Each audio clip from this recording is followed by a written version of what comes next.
All right, question for you.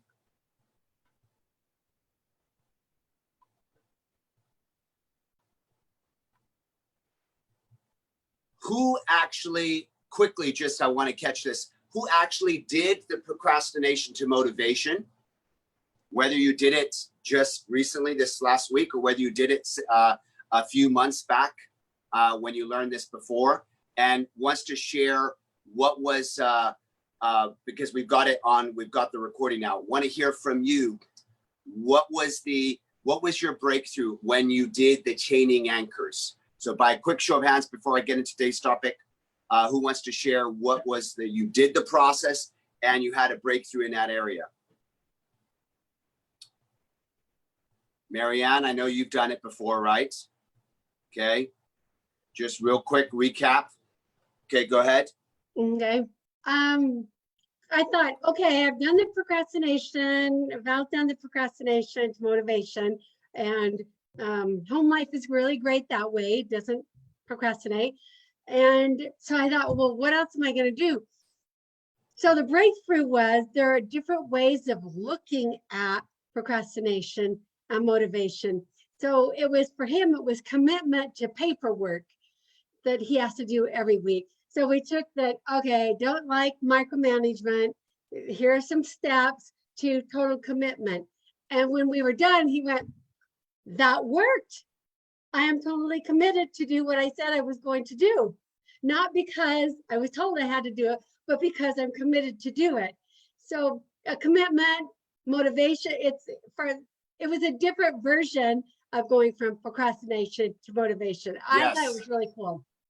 Yes, you can do, you absolutely can do different processes. You could do the same process with different contexts. Okay, perfect. Awesome. Who'd like to share, who watched Bianca's breakthrough? Who wants to share what you experienced watching her? I know, Myra, you shared, we're now in the recording, so I just want to catch what your thoughts are just real quick. Watching Bianca's breakthrough, what was your aha moment? Myra, right? I thought you were I heard you share. I'm sorry. It was hardcore. Like I mean, as much as I dove into understanding different things, I felt like it really hit home for me, especially with like watching her and the feeling she was having. Like you were doing the breakthrough on her, but for whatever reason, I was getting that collective healing as well and getting that breakthrough myself. And like I shared with Veronica, I could feel like the emotion of what it felt to procrastinate, like that weight, what the room smelled like, just very, very in detail. And I didn't even know I could go back that far deep and connect with it the way that I did. And just that alone, the next morning, I was just like on it. And I don't think I've looked back since. Beautiful, beautiful. Okay. And I think anybody else done it? I know, Claudia, you've done it before. Jesse, you've done it before. Anybody else watched the video or done the process this week or done the process before and you want to share what was the impact? Carolina, Denise, you guys, Eleanor, who else watched it? Dominique. Okay, so you guys got to be on top of your stuff, yes? Because you've got a week, and a week is a whole boatload of time to catch up on processes. So what I do want to share with you today is that Kaya, you still have me highlighted. Okay, got it. Yes. Thank you. All right, so my question to you today is, who knows someone who lives in their head?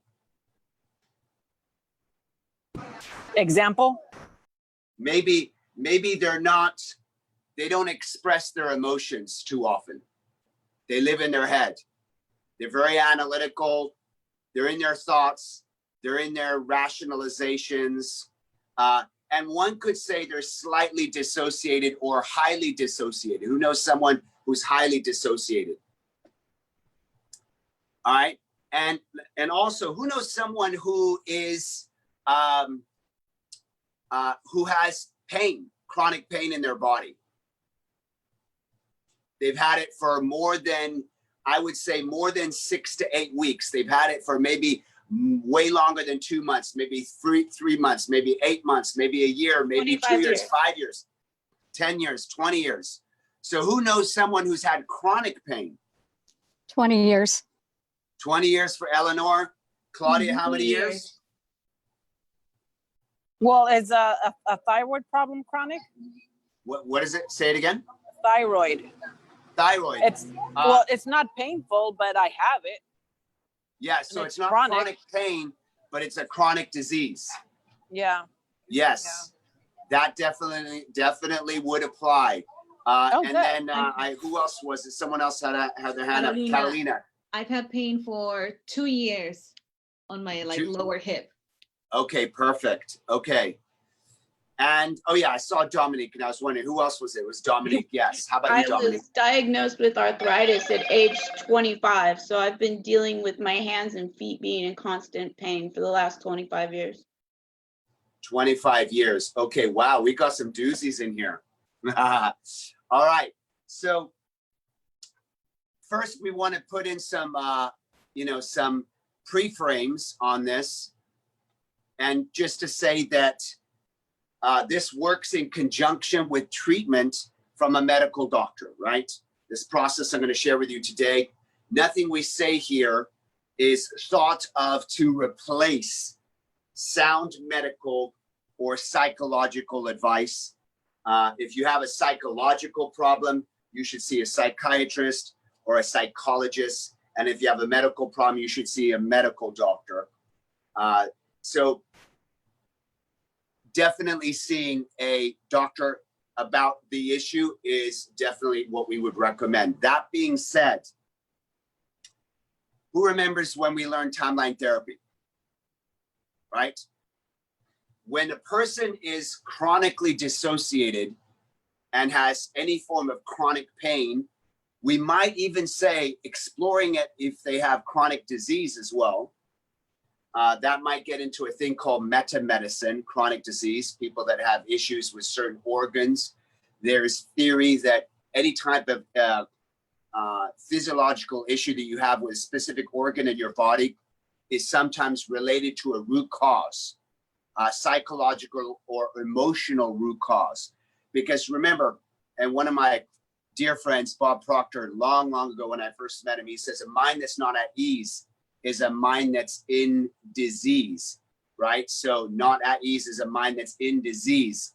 So a mind that's not at ease, a mind that's plagued with psychological, emotional challenges and is not able to help heal those, it manifests through the body. The body is a representation of the mind. So when your body is ill or sick, if you want to accept this, by the way, you can accept or reject anything I say. If it resonates with you as truth, accept it. If it doesn't resonate with you as truth, you could delete it. I would just suggest and write this down that if you have any issues in your body and you want to heal that, you might want to take a look at the mind, right? Healing of the body actually starts with the mind. So you remember doing timeline therapy. Now with timeline therapy, we usually just go in and remove the negative emotions. However, with a person that has chronic pain or a chronic issue of that type, maybe even chronic a chronic disease, we might want to ask them to do this process first. This process is called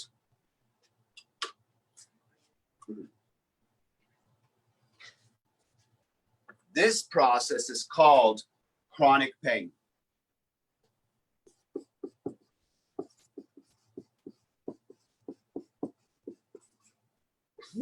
And it is part of the timeline therapy training, right? So some of you are getting certified also in, some of you are just doing this just for your personal growth. Some of you are doing this because you want to get certified in not only NLP as a practitioner and master practitioner of NLP, but also a practitioner of timeline therapy. So with this issue, chronic pain, we don't do timeline therapy right away. And this is based on the work of Dr. John Sarno, who is a healing back specialist. What he did is he was a back surgeon. So he would do surgeries. He's out of New York, and he wrote a book called Healing Back Pain. And in the book, the whole thing came about because he'd done almost 20 years of surgeries on hundreds and hundreds, perhaps close to 1,000 patients over his lifetime. And towards the end of his career, he wanted to just get curious and check up on his patients. Have you ever had a doctor that, sends you a postcard, years later saying, how you doing? So he wanted to get curious about these people. Oh, by the way, Marianne, I wanted to ask you too, Val, does Val have, I would imagine Val might have some chronic pain, maybe chronic pain and chronic disease too, right? Mm-hmm. Yeah, Yeah. you want to unmute yourself? Okay. Yeah, got it. Yeah. What are you familiar with that he's got as far as the pain in his body? His lower back, the x-rays show that he broke his back in 8 places. That's never been healed. So Okay, that's where he's at. Okay, that's going to be, he's a perfect test subject for this, because I want to let you know this. Dr. John Sarno, what he did is he got in touch with his patients just because he wanted to feel great about, hey, look at my legacy, look at all these people I've helped. And what he was shocked to discover is not even 95%, not even 98% or 99, 100% of the patients that he did those back surgeries on ended up having the same exact issue years later. So it proved that it was 100% unsuccessful. And that started him on his quest to discover why.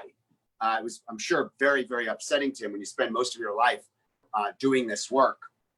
And then all of a sudden you find out like none of it created the result that you wanted to create. So I want you to think of this, that what he postulated after he did all the research, he postulated that if an injury occurs of some kind, that it should take the body up to 6 to 8 weeks to heal that injury. Anything beyond 6 to 8 weeks would mean that the root of the issue has not to do with the injury, it has to do with something else. And he spent years studying with chiropractors and researching with psychoanalysts and psychologists, and he discovered this finding, but he didn't actually create a process. We've created a process, but he discovered this finding. So I want you to imagine that, I want you to delete this image just after I tell you, but I want just to give you as a metaphor, an image, and then because it's a kind of a crazy image, you're going to delete it after I share it with you, but I just want you to get the understanding of the message. Imagine I have my arm here, right? Actually, to be truthful to you, this happened to someone we know, Veronica's father. I found out later that he was missing an arm. He was an incredible, incredible man, grew up in Ecuador, very, very successful, very wealthy. He was, from what I understand, he had thousands of acres. They've donated it to the environment now. So it's sort of in Ecuador, it's like, I don't know what they call that, like a reserve now. Yeah. When he was a young man in his probably late teens, early 20s, he was on a bus. He was 22. He was on a bus, and I think something, and I don't know this particulars, but he had his arm outside of the bus. So I want you to delete this image after I share you with this image, but I just want to give you, I want you to get the message. And I'll just go so far as to say he had his arm extended outside the bus. Maybe he was waving at someone or doing something, and he didn't see a pole coming up, and he lost his arm. So that image, delete the image now, right? Now, what happens is when you lose your arm like that, you lose a limb like that, the pain would be excruciating, of course. And then this would eventually heal. The arm's gone. You no longer have the arm. You have this stump, right? Maybe there's a surgery, you have this stump. And then the healing from the surgery then occurs. And about 6 to 8 weeks later, right after you've taken the pain medications for probably 4 weeks, 5 weeks, 6 weeks, about 6 to 8 weeks later, you would no longer have pain on an arm that it's not there. Arm is not there. The wound is healed, and you would no longer have the pain on an arm that doesn't even exist anymore. So how can you feel pain on an arm that's not even there, right? And obviously, someone who's lost a leg, they might, people that have gone to war and, through the course of the war, they've lost the leg and then they get a prosthetic, obviously maybe pushing the knee against the prosthetic, maybe a little sore because the abrasion on the prosthetic and the knee, but I'm sure they have some cushioning thing that's going on. So, but the actual, outside of having a prosthetic, you're not going to feel the pain anymore because the arm is gone and the wound is healed. Does that make sense? Put a hand up and make sense. The arm is gone, the wound is healed. They're not going to feel pain anymore. So what he said is, why does the pain persist? Are you curious why people have pain for an issue that should have healed in 6 to 8 weeks? Why does pain still persist? So I'm going to pick one of you today to do a process called chronic pain. And it might be, I want to check in to see that who's going to be here at that time, because I'm going to go through about an hour of teaching, and then I'm going to pick a demo subject. So I know Eleanor is a possibility. 2:30. Okay, Dominique, are you okay to stick around if you end up being a demo subject? Okay, and then Catalina, do you have appointments like you got to rush to at the end of the I'll be today's here thing? until 4:15. Okay, I'll be done before that. Okay, so Dominique, Catalina, and Eleanor, you do have to take off. I lost Eleanor. Okay, she's coming back in.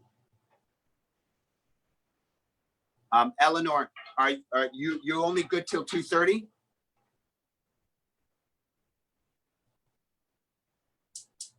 So type in the comments, Eleanor. I'm going to teach for about an hour, and then I'm going to pick a demo subject. So in case you want to be the demo subject, I just need to know that you're going to be able to be here until 4.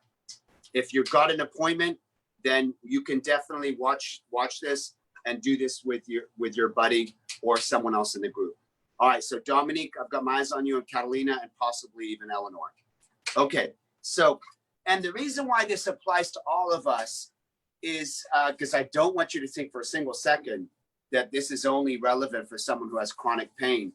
I truly believe quite a few of you are doing this. It may not have manifested into chronic pain just yet, but I just know based on the personalities in this group and based on the world at large, this is going to be a massive breakthrough for everybody on here, because in a way, this is going to help you get back in touch with yourself. A lot of you are dismissing something inside of you that is creating, in some cases, some type of a blockage. That blockage can be literally chronic pain or chronic disease. And even if you don't have that chronic pain or chronic disease yet, at some point in the future, if you don't take heed of what I'm sharing with you today, it will come about, because it's just a matter of time. Chronic dissociation is what we are going into today. So basically, Dr. John Sarno discovered, like, okay, if you lose the arm within 6 to 8 weeks, that wound after surgery would heal. And how would you feel any pain on an arm or a limb that's no longer there? So why does it persist? So he called his patients and interviewed them and discovered 100% of them after the surgery were still having pain, which you might want to ask yourself, why did they have the surgery in the first place, though, many years ago? What was it about them? Not everybody in the world has back surgery. A certain section of the population has back surgery. Why did they want or need back surgery in the first place all those years ago? And how come after that back surgery, they still have the exact same issue, maybe even worse, years later? So what was the root cause back then? And what is the root cause of the fact that they still have it now, even though they had a surgery? So that's what he postulated. So I want you to write this down. Write this down. Negative emotions. Who knows someone who has negative emotions? Anger, sadness, fear, frustration, annoyance, disappointment, resentment, jealousy, irritation, rage, sadness, depression, negative emotions. And Marianne, you could just pick this process, just this process alone. You could set up a whole business on just this process. I kid you not. What you're going to learn today, you could turn into a business by itself. Find people that have chronic pain in the world and just do this. You wouldn't need to do all the other stuff. You could literally set up a whole business, make $250,000 or $500,000 or even $1 million a year just learning this, just doing this. Write this down. So negative emotions cause the back to tighten up. So referring to back, but we're not just talking about the back. We're talking about anywhere in the body. So negative emotions cause the back or whatever body part. Who remembers Eric Mitchell? Do you guys remember Eric Mitchell? He came in and spoke about values levels and contrasted values level 4, 5, and 6 and who he would hire. And he shared with you his biggest breakthrough with us was he had chronic pain. He had chronic pain in his shins, in his leg, like bottom part of his legs, and then his lower back for years. I think he said almost 20 years, and it would shift from one part of his body to another part of the body. And this was his biggest breakthrough. And let me tell you, that was incredibly intense watching that breakthrough. I mean, people were just, their jaws were open because this was very, very profound, very deep. So negative emotions, what they do is they cause the back or whatever body part to tighten up,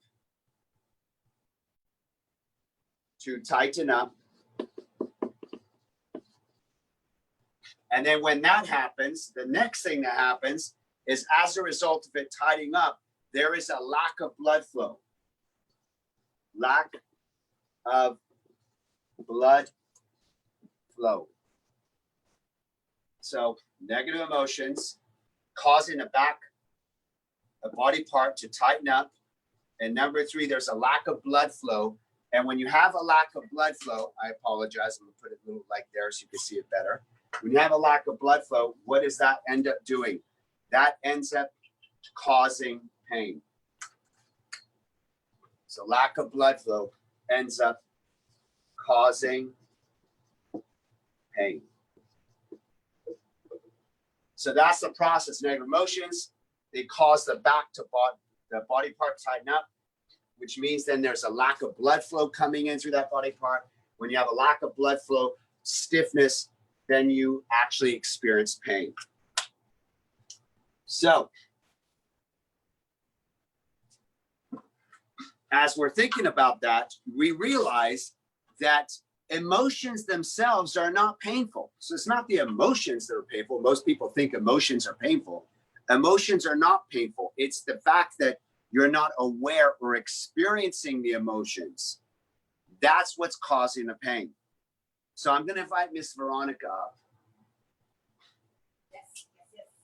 And I want to give you, I want to share with you, I'm going to go into character, okay? Character actor right now. So I'm Mark, okay? My name is Mark. I'm at work. Now, I have all the reasons why I should be here at this job. I have a decent salary. I'm an engineer, okay? I work with a team of people. I've got a supervisor. I've got a boss. And we're working on these big projects. I have a decent salary. I have a degree in this, okay? I've been working here for years. And as a result of this, I can pay my mortgage. I can afford my kids' school. I can pay for their private school. I can pay for my car loan. To be honest with you, I really freaking hate my job. I mean, I really hate my job, but I spent my whole life getting these degrees and these certificates and spend all this time, and it pays for my livelihood. It pays for my family, it pays for my kids. And yet I'm not happy. So, and truth is, I just really, the main thing is I don't feel appreciated. I put in so many hours, and I just don't get the recognition and appreciation that I deserve. Okay, so I want you to pretend that now that you have the frame, I am my conscious mind, okay? So I am my conscious mind, and behind me, you can't see her just yet, behind me, Miss Veronica is my unconscious mind, right? So she's here, she's my unconscious mind. And I'm gonna share with you kind of how this looks and how this plays out. Okay, so I'm so happy. I just really love working here. I should be happy. I have all the reasons to be happy. I can pay my my bills. I can for my house. I can pay for my kids. I really should be happy at this job. So yeah. So today I'm working, and I see John and see Stephanie and Sylvester is communicating with me, and sometimes I wake up. I hate it here. Huh? I hate it here. I hate being here. Are you guys talking? Can you guys mute your camera? I mean, mute your phone, because I know you're not. Yeah, please be silent, because I'm talking to you about my job. I love my job. I mean, it's I get a good salary. I should be happy. I should be great. Oh my gosh. We're underpaid. We're not appreciated. I'm sick and tired of this. You guys hear something? This is not fun. Do you guys hear something? Am I losing my mind? Are you guys talking in the background? I want to go home. Anyway, I should be happy at this job. I mean, I meditate, and I should be grateful. I should so be grateful for what I have, for my life. Oh my gosh, what the heck? Oh gosh. Oh gosh, it must have been the tennis game. Oh my gosh. We never take a day off. It's all work. The tennis game I never play. What am I talking about? I never even get to play tennis. I don't go to the beach. Anyhow, hold it together. Hold it together. Okay, so yeah, so my career, I look at my kids, and I know that I'm doing the right thing. I'm suffering every single day, but wait, whoa. 911. Oh my God, I can't move my head. Please. Call. Cynthia, please call 911. I can't. Don't listen to me. You ignore me. Please give a round of applause to Miss Veronica Loreal.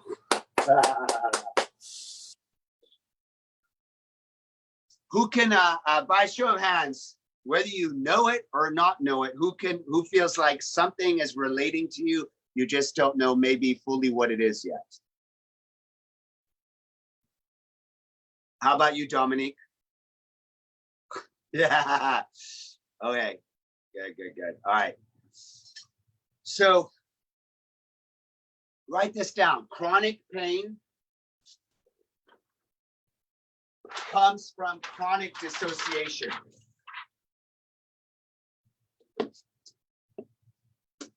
Chronic pain comes from chronic dissociation.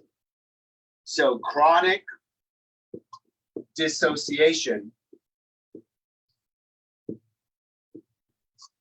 creates chronic pain. Chronic dissociation creates chronic pain. Did you see how I'm grossly dissociated? Yes, absolutely. I'm not paying attention to what I'm feeling, and as a result, I'm experiencing those things. All right. So what does it look like? It comes in as a back strain or a neck strain or back pain. It can be literally anywhere in the body. The fact is, there's something that you're feeling that you're not accepting or listening to or realizing. There's a separation between the conscious mind, the thinking mind, and the unconscious mind, the feeling mind. There's a separation between the logic and the emotions. So you go to a doctor. What does the doctor tell you? Okay, they say to you, look, if it's a chiropractor, they'll say to you, well, by the way, you know, I recognize that you have XYZ injury, whatever that injury is. They're going to give it a name. If you go to a medical doctor, they may say to you, look, you have a repetitive strain injury. Whatever the doctor gives you or says to you, they're basically going to say to you, look, there's no cure. And all you need to do is take these painkillers, these pain medications, these anti-inflammatory pills, and these painkillers. So what is that doing? Not treating anything, not the root.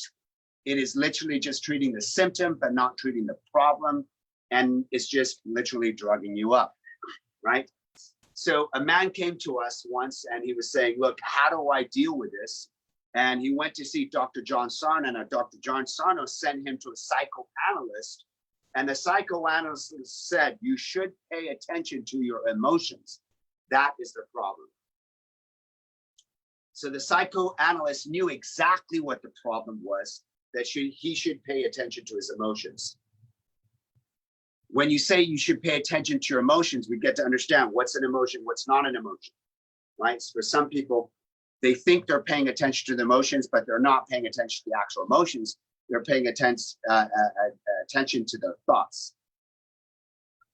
So the question is, how do you pay attention to your emotions? What we do with a person who has chronic pain like this is we do a process with them, which we're going to do today, and we send them home for a week to practice getting in touch with their emotions, because it's not getting in touch with the emotions that is causing the pain.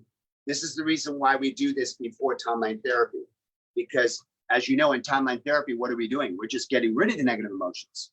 Well, for someone who has chronic pain, the issue isn't that they have negative emotions. Obviously, at some point, we want to let go of the negative emotions.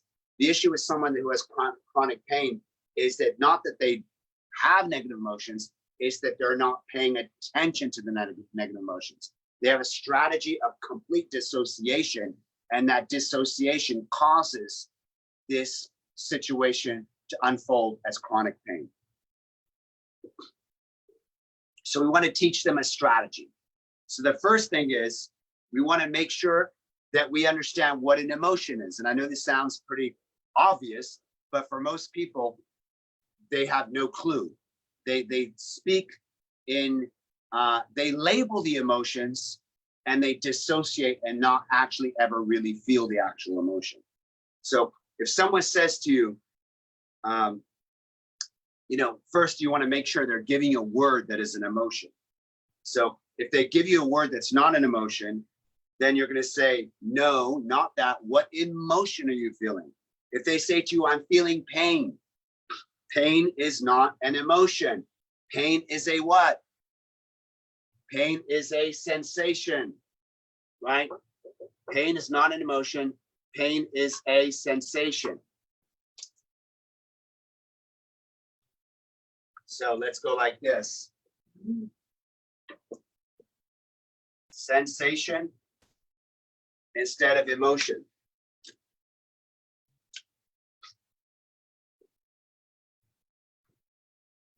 These are two very different things. Sensation and emotion are completely different things. I'm feeling pain. Pain is not an emotion, right? Pain is not the problem. The problem is the client is not feeling the emotion. That is the problem. So there's a big difference between the sensation and the emotion. If I were to touch your arm here or touch your arm here, that's a what? That's not an emotion. That's a what? Sensation. When you touch your arm, you're feeling a sensation. You're not feeling an emotion. If you're hungry and you feel your stomach growling, that's not an emotion. You're feeling something, but you're feeling a sensation of your stomach growling, right? That's not an emotion. So what's an emotion?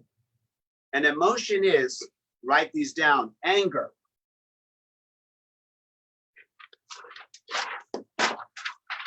These are the emotions. Anger, sadness, fear, hurt, guilt, shame, resentment, jealousy, irritation, rage, frustration, annoyance, worry, and it just continues. Disappointment.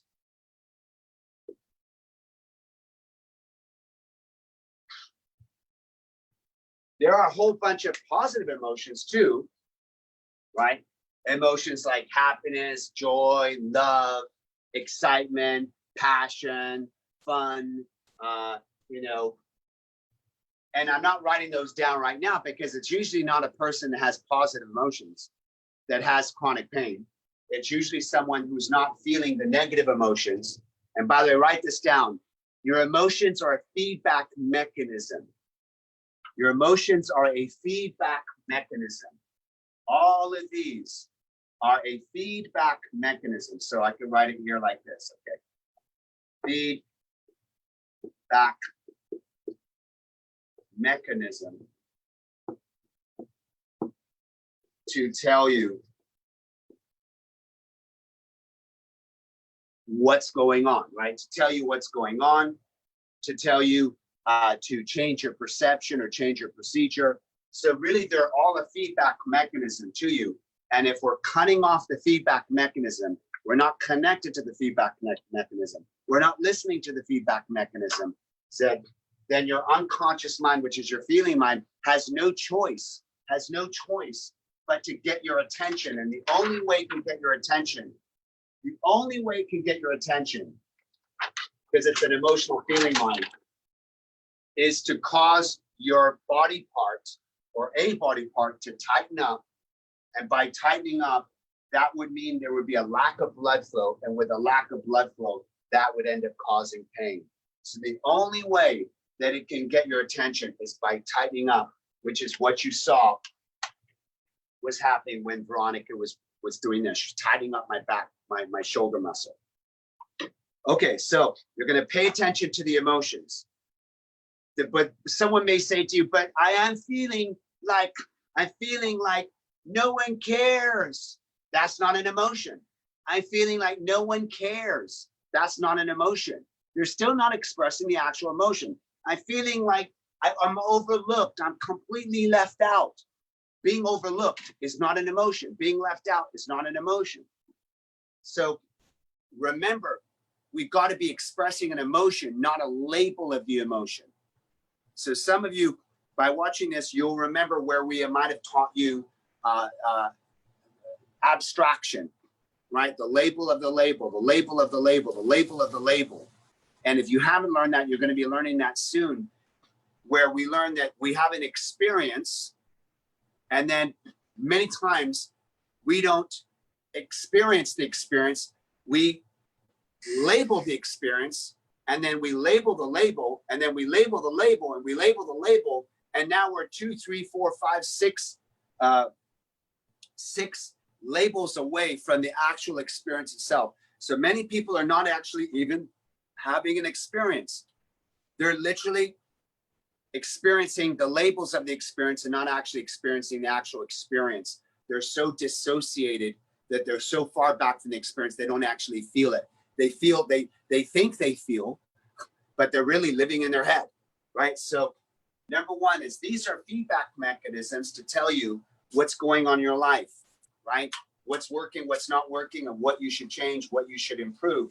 And what happens is that people that have chronic dissociation, which causes chronic pain, are not paying attention to these. They're ignoring these and the feedback mechanism. So that's the first issue. The second issue is when someone's talking about other people.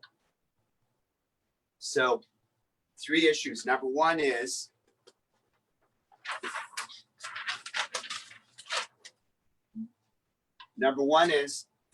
they're dissociated. So dissociation. 3 issues. Number one is dissociation, which I just described to you. They're not feeling the emotion. Number 2 is they are talking about others.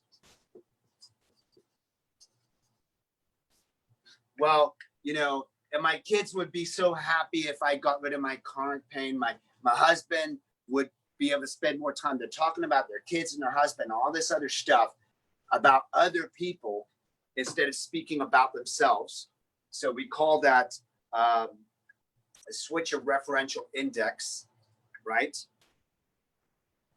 And then number 3 is they're talking about you. So, well, you know, when you let go of this, or when you, you feel much better now that this is not happening. So they're speaking about you instead of speaking about I. You instead of I. So this is what are 3 things that people typically do that has them dissociate. Any type of intellectualization as well. So what you want to do is you want to teach them the strategy, which I'm going to do with you today, and you want to send them away for 1 week where they're able to make sure that when their pain got to a 0, that they kept their pain at a 0 for 7 days straight. What that means is after 7 days in a row, the pain remaining at a 0, that tells us that they've developed a new strategy of being in touch with the emotions such that they no longer will have an unconscious mind creating chronic pain just to get their attention, right? And so this is a contrast in a way, because what you've learned in the context of personal growth thus far is that you want to let go of the negative emotions. You want to let go of, sadness and anger and fear, because you want to get out there and you want to conquer the world. You want to be a top producer. So that is true. For someone who doesn't have any dissociation or any chronic pain, or maybe even any chronic disease, they don't really need the process. However, I truly believe there's something in this process that will help everybody, including you, even if you don't have chronic pain. Now, for the people that do have this issue, you don't want to just let go and get rid of the negative emotions, because by letting go of the negative emotions, they're still not paying attention to their emotions. They're just getting rid of them. It's almost like your kid complaining to you about something, and instead of listening to your kid, you just tell your kid, shut up, go to your room, I don't want to hear it. What is the kid going to feel like? The kid's going to feel like they weren't heard, they weren't loved. And since that kid is you, your unconscious mind, if the unconscious mind feels like it's not heard, it's not loved, then it starts to do things to get attention. Who's had a kid who was reprimanded, punished, and then they start acting out to get attention because they feel like their voice is not being heard? So that's what this is like. So you're going to do the process, which we're going to do today. You're going to send the person home for a week, and they're going to maintain a 0 pain out of 10 for 7 days in a row, that's when you know that they've developed a strategy that's healthy. Then after that, you can actually help them release any of the negative emotions that they have, but only after they've developed a strategy to be connected, to be present, to experience the emotions instead of dissociate, right? I would say this: your creator did not give you negative emotions so that you would never feel them. So, you know, and someone like Tony Robbins would say negative emotions are not even negative emotions. Tony Robbins would say negative emotions are a feedback mechanism.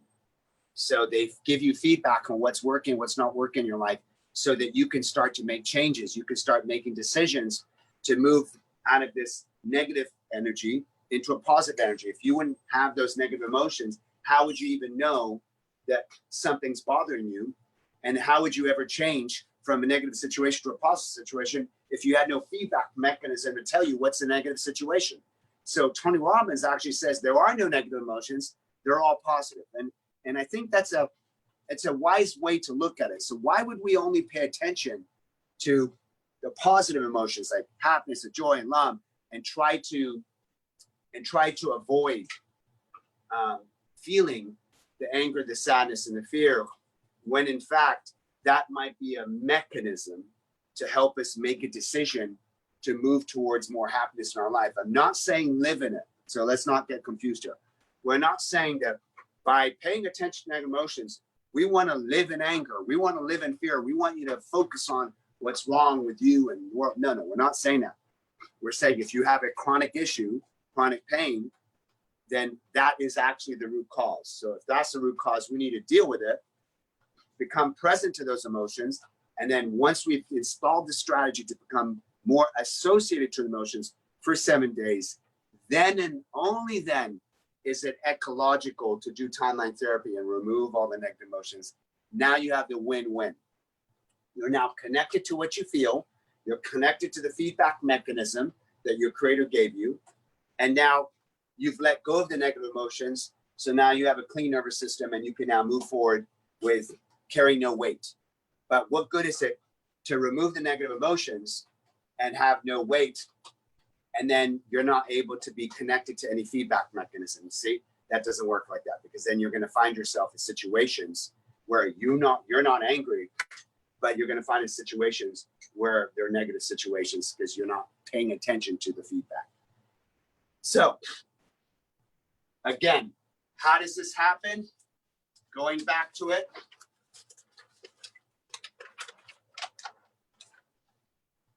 The person has negative emotions for whatever reason. They're not listening to the negative emotions. The unconscious mind has no choice but to get your attention. Since you're not listening to its emotions, you're not feeling emotions, it will literally start to tighten up your body, which causes that lack of blood flow to go through there, which causes pain. That's the mechanism. And what we want to do is we want to help people get rid of this chronic pain.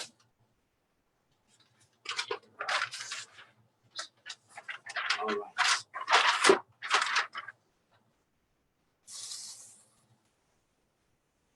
When you do get in touch with those emotions, what will happen is that relaxation will come about in your tightness, and then things will loosen up, and then your pain will go away. That's the end result. We had a gentleman once who for almost 30 years was in such excruciating pain that he couldn't even sleep at night. Who knows someone has a hard time sleeping at night because the pain just keeps waking him up. And so he had to literally wear a neck brace. And get a load of this, the guy couldn't even sleep in bed. He literally had to sleep and it's kind of shocking, like, wow, to be in that type of situation. He literally would have to sleep at the kitchen table, right? With a couch, with his head in a specific position, with a neck brace, and he would doze off like some animals in the animal kingdom, they could be standing and sleeping. That's not a normal way for a human person to sleep. He was a very successful man. He had a great wife. He had great kids. He had all this great stuff. He was very successful, and he was battling this. He went to the doctors. They got him on all this stuff. He was on morphine patches. He was on all the painkillers, all the anti-inflammatory stuff, and he had no quality of life. He wasn't able to play with his kids. He wasn't able to do anything. And so, and he was new to this. So he hadn't been exposed to all this NLP and understanding about the conscious mind and unconscious mind. So it took a while when we got to this process to even get him to finally begin to associate. He was completely chronically dissociated, not in touch with his emotions at all. Like almost like a line crossed between his thinking mind, his feeling mind, never felt anything.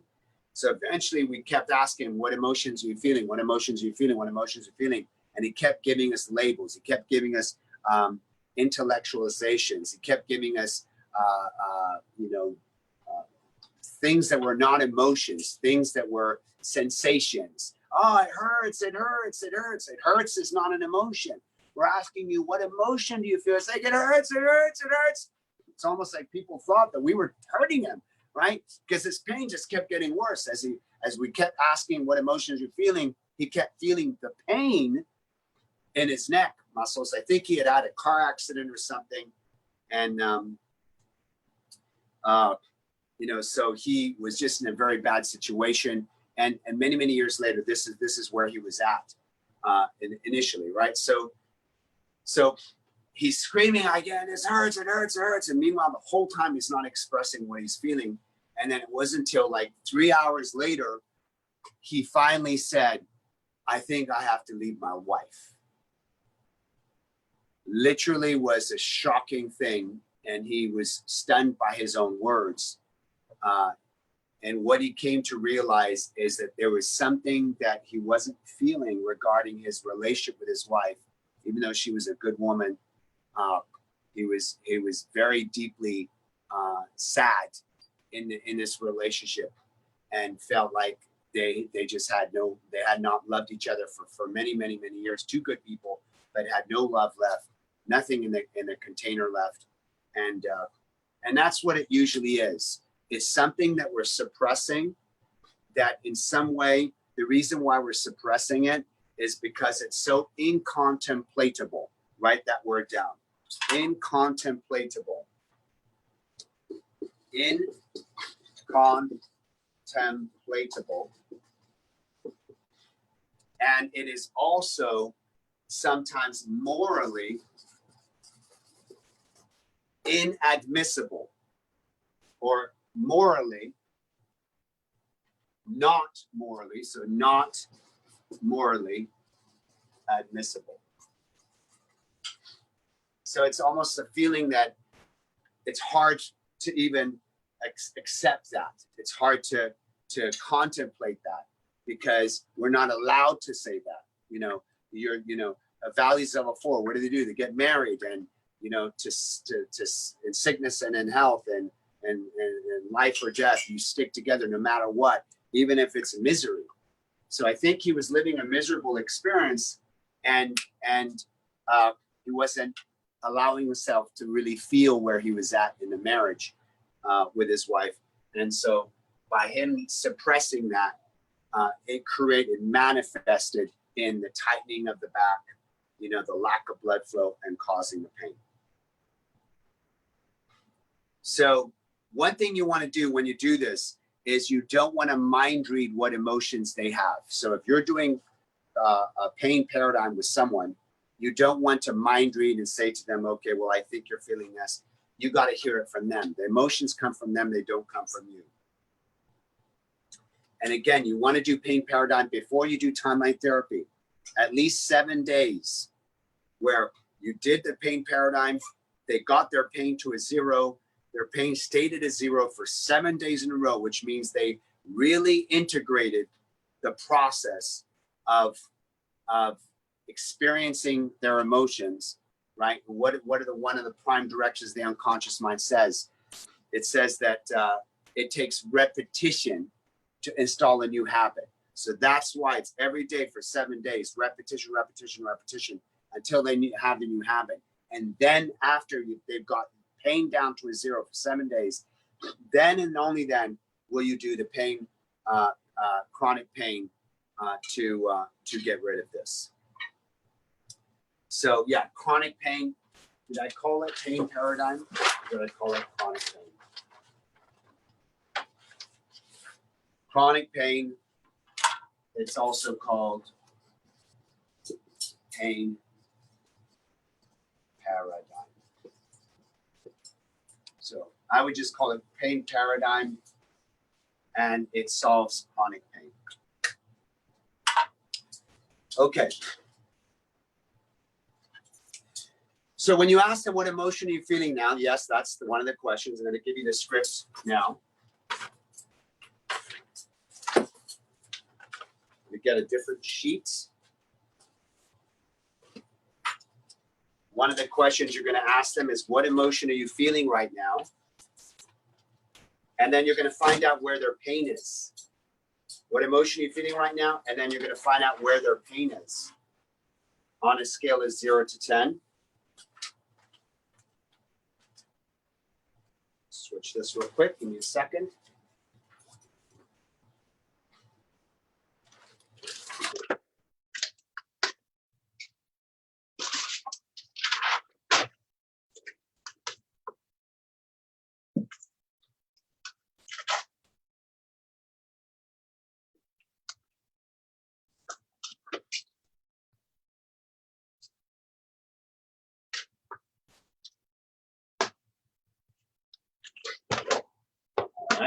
Second here. So it's actually really two questions that you do in this whole process. Very simple process. The learning around it's very intense. The process itself is 2 steps. The first question is, what emotion are you feeling right now? And then you want to get them to say to you, I am feeling blank. So they're going to say to you, I am feeling whatever emotion it is, anger, I'm feeling sadness, I'm feeling fear, I'm feeling hurt, I'm feeling whatever.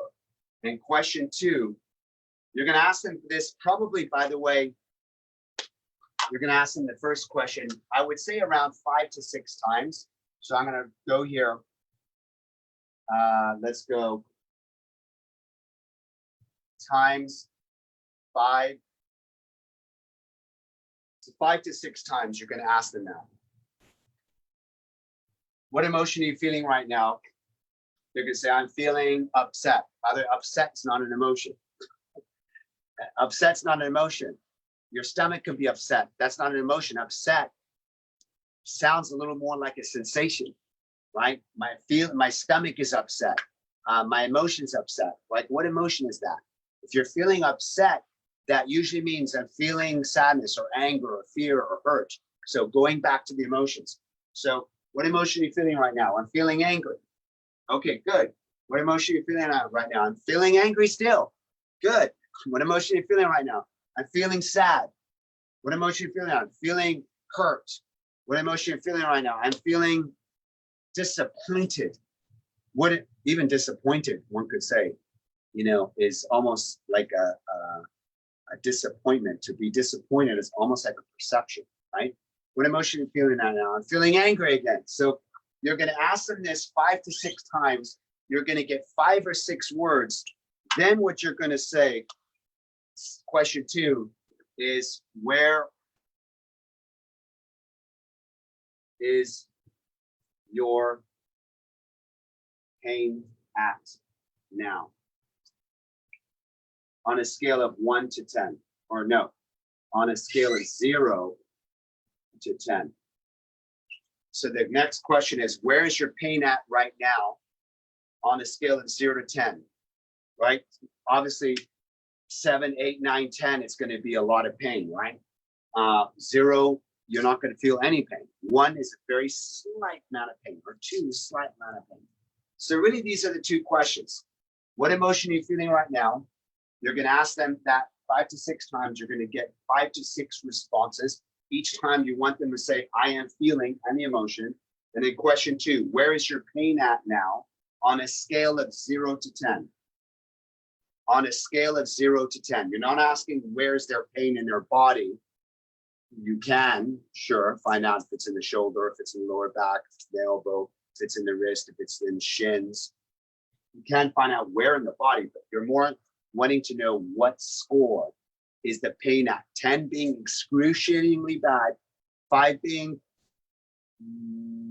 bad, but not really, really bad, not really good, kind of in the middle, and 0, 1 being I hardly feel it at all.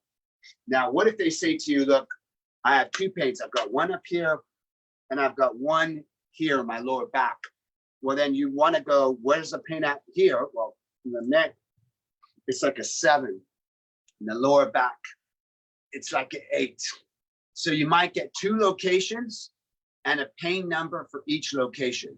By the end of this process, what we want to do, yes, this may sound shocking. By the end of this process, we're going to help someone who has been, we're going to help everybody who has had chronic pain for, I don't care if it's 20, 30 years, to get rid of all of it in a matter of 20 minutes, permanently, and teach you the strategy. Yes, Dominique, teach you the strategy to keep it gone for the rest of your life, such that, yes, Carolyn, yes, Marianne for Val, yes, Richard, so that you will never have the chronic pain again, ever, ever, and you'll be more connected, right? I think this ties into you, Richard, pretty much as well too, because of what I know about certain things that you've shared. I think whether you have chronic pain or not, I think that there is some chronic dissociation that's happened where you say, look, you know, when Veronica says getting in touch with the inner child, getting in touch with the emotions, lighting your fire, a person that's moving towards needing to be more connected to that fire within is you, and it's not as connected to it just yet, or as you're becoming more and more connected to it now through the course of this program, Richard, is also a person that is likely to have dissociation. And if they have dissociation, they're likely to have tightness in their body in certain areas. And with that tightness, they're likely to have a lack of blood flow, and they're likely to have some pain. And maybe they've lived with the pain. Maybe they've blocked out the pain. Maybe the pain doesn't seem that bad, but it is that bad, right? When they saw my dad at Cedar Sinai before he passed away at 73, I think, 72, 73 years old. And he didn't show any pain. And they said to me, they said, your father is in excruciating pain. So he may not be telling you, he may not be expressing it to you. You may not see it on his face. There's absolutely no way. And this is like a couple days before he passed away. There's absolutely no way that he's not in excruciating pain.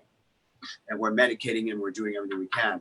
And so certain people have developed a strategy, not only to dissociate from the emotions, but to actually block out the pain. And so my question is then, where are we? If we're blocking out the emotions, we're blocking out the pain, then where are we? Right? At the C. So, yeah, C. Yeah, I agree with you about the dissociation part of it. I'm there. Totally agree with that. Yes. I just never have had chronic pain. Good for you. Good for you. If I stub my toe, I feel it, but nothing chronic. Yeah. Good for you. So it manifests in different ways in different people. It might be manifesting you in a different way. This process is going to be hugely powerful for you so that you can let go of the dissociation, and maybe not because you have chronic pain, but because you have chronic dissociation. And just because you don't have chronic pain now, had we not learned this process, who's to say that you wouldn't have chronic pain out in the future, right? So this is going to be fantastic for you either way. And as you learn to disassociate from that, you also end up disassociating from some of the positive emotions also. Correct. Very good point, Dominique. So maybe it's a person that hasn't manifested chronic pain just yet, but they've manifested a lack of experience of happiness and love in their life. Maybe it's a dead feeling as opposed to a chronic pain feeling, right? So the theory is out there's a lot of people who are walking around who are like me. I was a zombie prior to me coming this. I didn't feel anything. I was numb. I was completely numb, not home. I was not home until I woke up around 33 years old. I was not present. I didn't feel much of anything. And that's why I was searching for something to wake me up. So yes, I love that you shared what you shared, Richard, because this for me, that's how it showed up for me. For each one of us, it shows up in a different way. So that's the two questions. We're going to ask a pre-framed question before. I'll get to that in a moment. But this is really the process. The process really is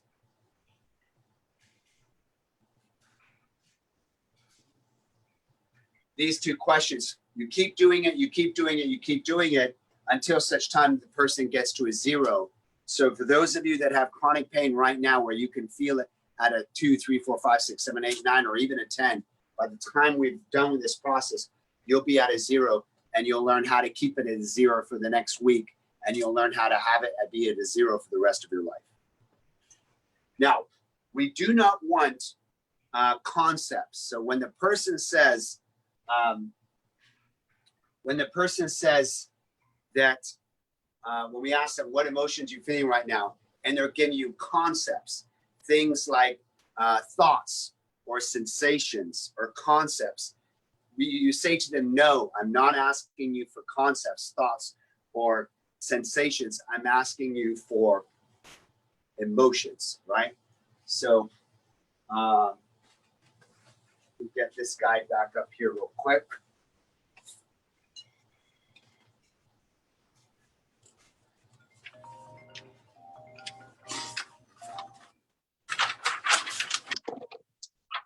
Sí, bueno. Hola, are you still So at let's work? mute this line, you guys. Let's mute.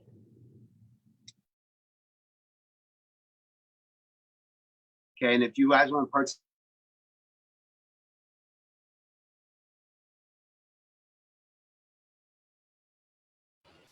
Kaya, you muted yourself. You muted yourself.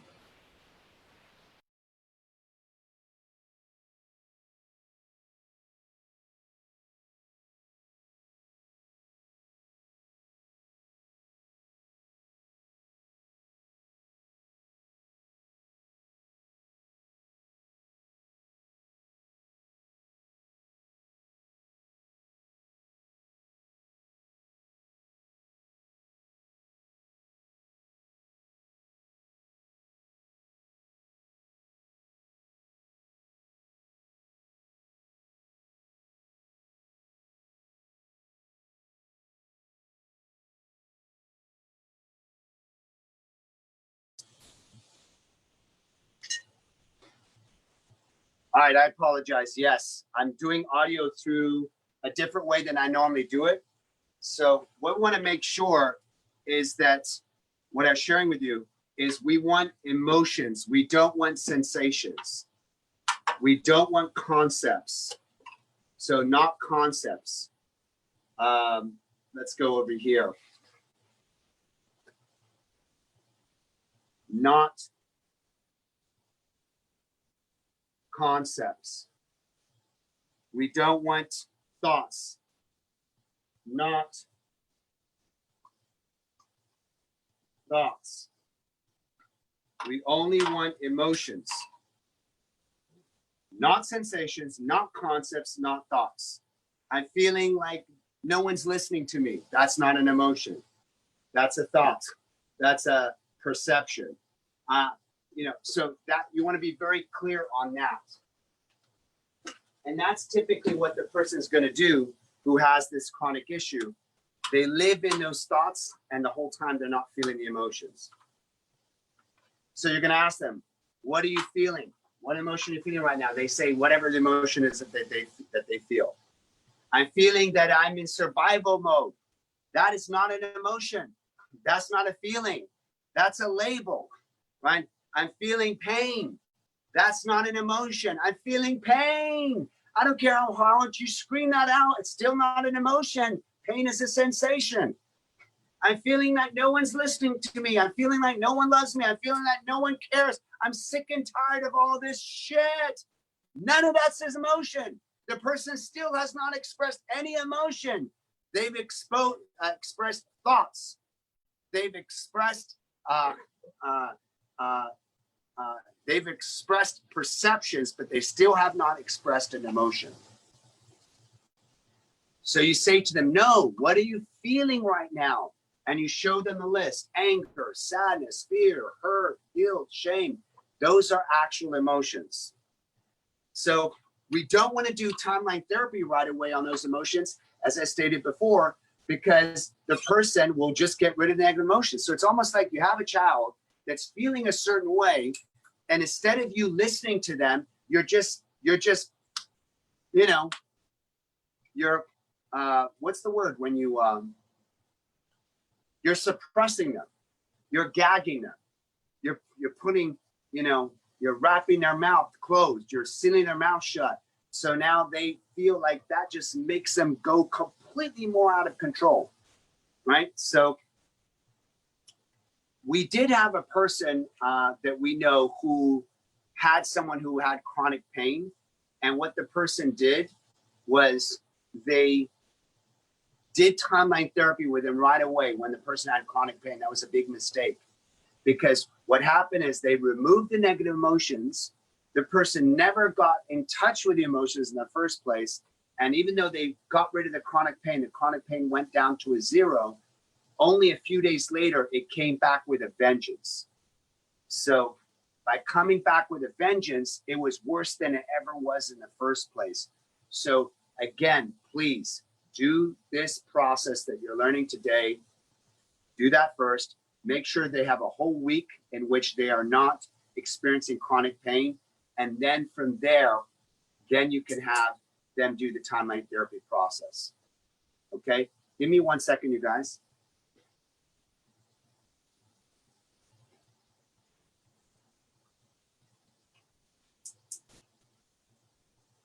Okay, so that being said, the question now is who has to understand this? Who needs to get it? So write this down. You got your conscious mind.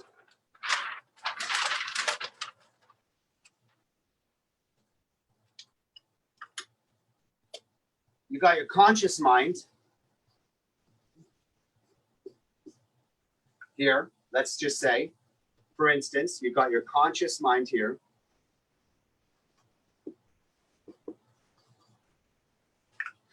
And let's say you have your subconscious mind here.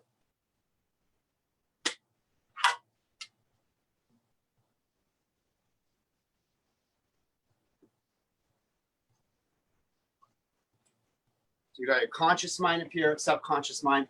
One could say your subconscious mind is down here too. This is the feeling mind.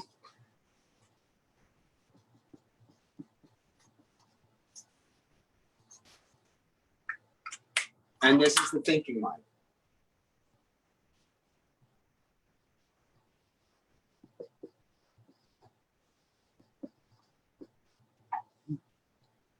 Thinking mind, feeling mind. So, who needs to get that you are feeling the emotions? My question to you is, who needs to understand that you're feeling the emotions? Does the conscious mind need to get that you're feeling the emotions, or does the subconscious mind need to get that you're feeling the emotions? Which one is it? Your subconscious. Yeah. Wouldn't it be both? Your subconscious mind needs to get. So I want you to think of this. What if you say, but Kaya, we're doing the process and I'm convinced I feel this. I'm convinced I feel these emotions. Will the problem go away? The chronic dissociation, which creates the tightening of the muscle, which creates the lack of blood flow, which creates the pain, will it go away? If you are convinced that you are listening to the emotions, I want you to think of yourself as you're speaking to your 6 or 7-year-old child. If you are a parent and you're speaking to your 6 or 7-year-old child and you say to your child, I hear you, who needs to be convinced that they're heard? You be convinced that your child hears you, or the child needs to be convinced that you hear the child. Right? So a parent could think they're listening to their child. That doesn't mean the child feels like they're being listened to. So the person that we need to convince is not the parent that you're doing a good job listening to the child, because the parent could think they're doing a great job and they could be doing a terrible job. The child could still feel like not heard, right? So the person that we're trying to convince is the child. So we need to convince the child. We need to convince the 6 or 7 year old. This is like a 6 or 7 year old inside you,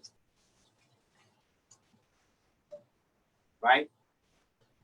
Your subconscious mind, which is a feeling mind, is not a thinking mind. It's a feeling mind, and its thinking is at the level almost of a 6 or 7 year old kid. So we don't need to convince you that you're doing a good job. The child needs to be convinced that you are listening to it. So now, which situations would this whole thing not necessarily be applicable in? It would be situations like a new injury.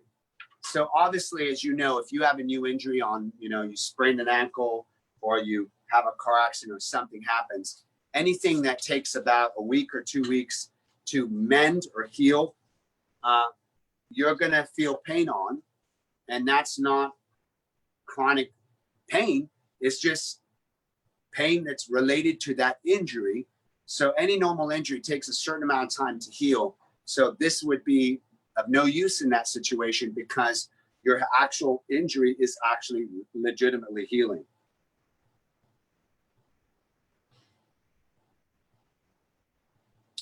This is really good for someone who is dismissing or suppressing.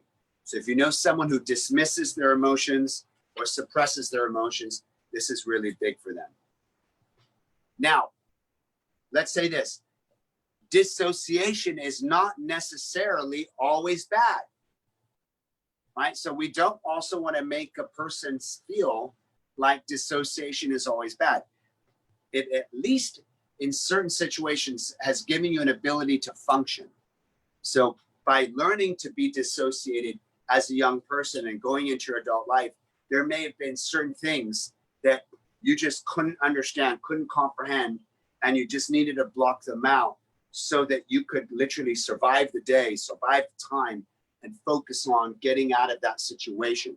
So dissociation is actually a strategy for someone to block out something that needs to be blocked out so that they can proceed and focus on creating their vision.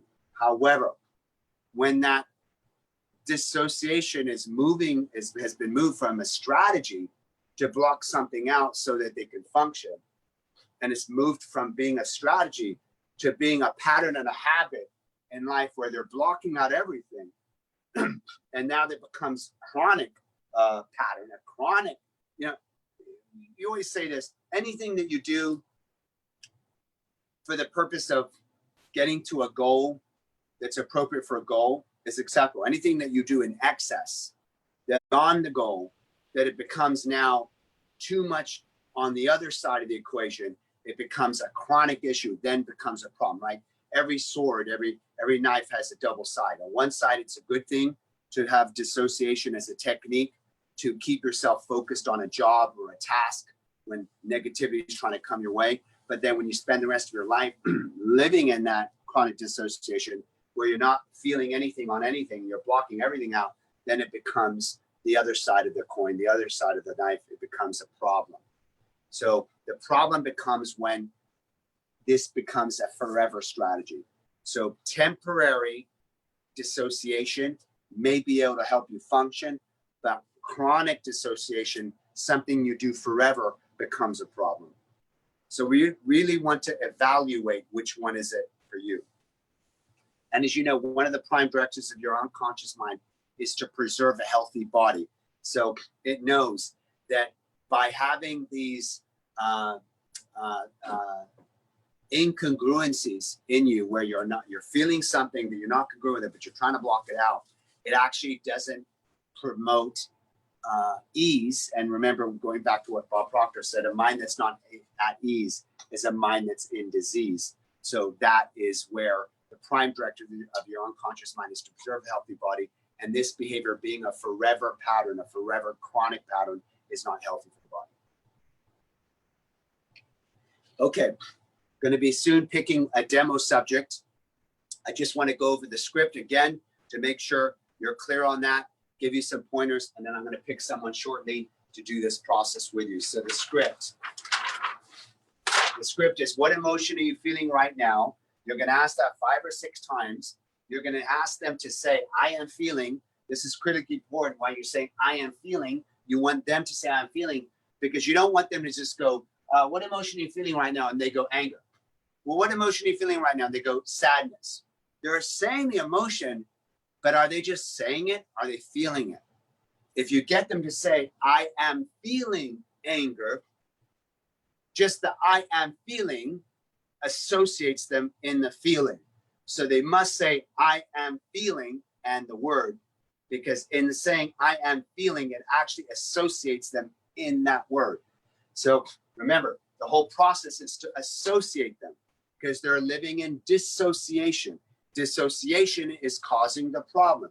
The tightening of the muscle, the unconscious mind does, which causes the lack of blood flow, which causes the pain. So first thing you want to do before you do this, as I mentioned, there's a couple questions you might want to ask before, and that is it all right for your unconscious mind for you to let go of this pain and for you to be aware of it consciously? So pre-frame.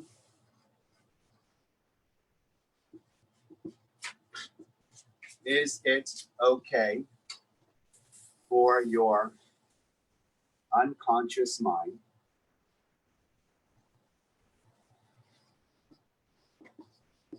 to let go of chronic pain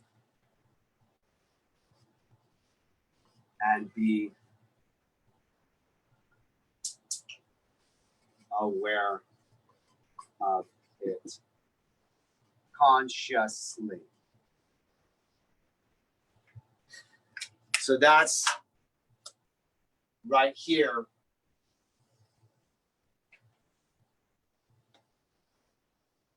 That's your pre-frame. Is it okay for your unconscious mind to let go of chronic pain and to be aware of it consciously? To let go of the chronic pain and be aware of it consciously.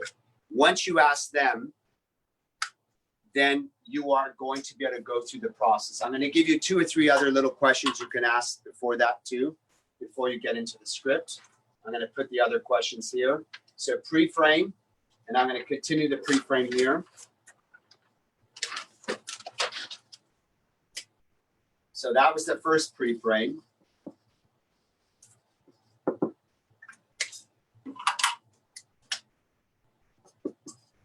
Is it all right for your conscious mind for you to let go of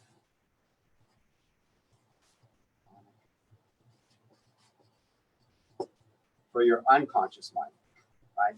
Is it right for your unconscious mind for you to let go of chronic pain and for you to be aware of it consciously?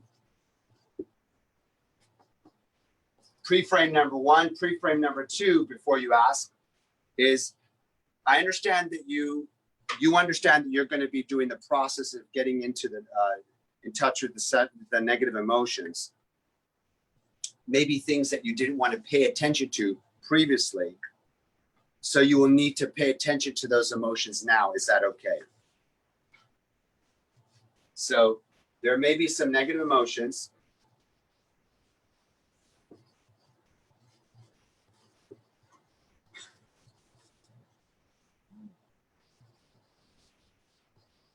There may be some negative emotions that you didn't want to pay attention to in the past. you didn't want to pay attention to in the past. And so you'll need to pay attention to them. Is that okay? So you will need to pay attention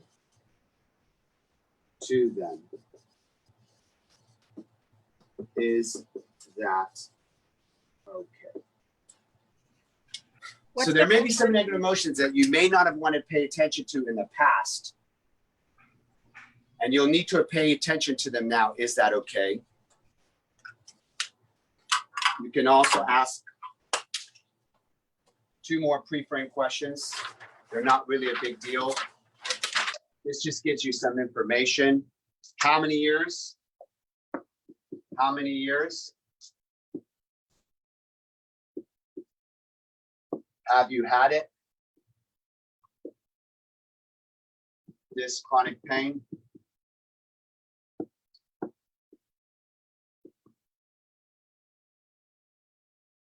And number 4, when I ask you what emotions you're feeling, when I ask you what emotions you are feeling, please say, I am feeling blank. This is a pre-frame just to remind them that they're supposed to say, I am feeling, and the emotion. Right? So you're just reminding them that they're going to say, I am feeling, and the emotion. And that's it. So pre-frame number 1, is it right for your unconscious mind for you to let go of chronic pain and for you to be aware of it consciously?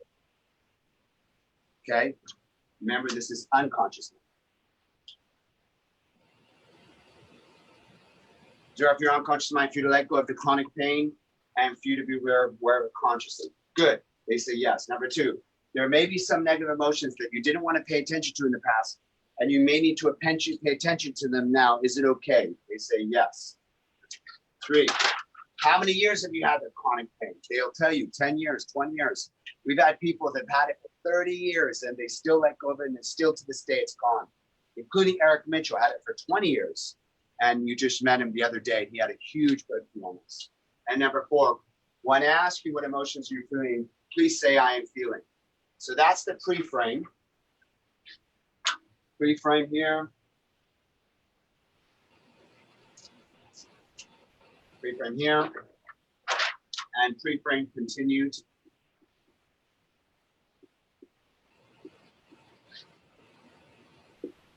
And then the actual script is here.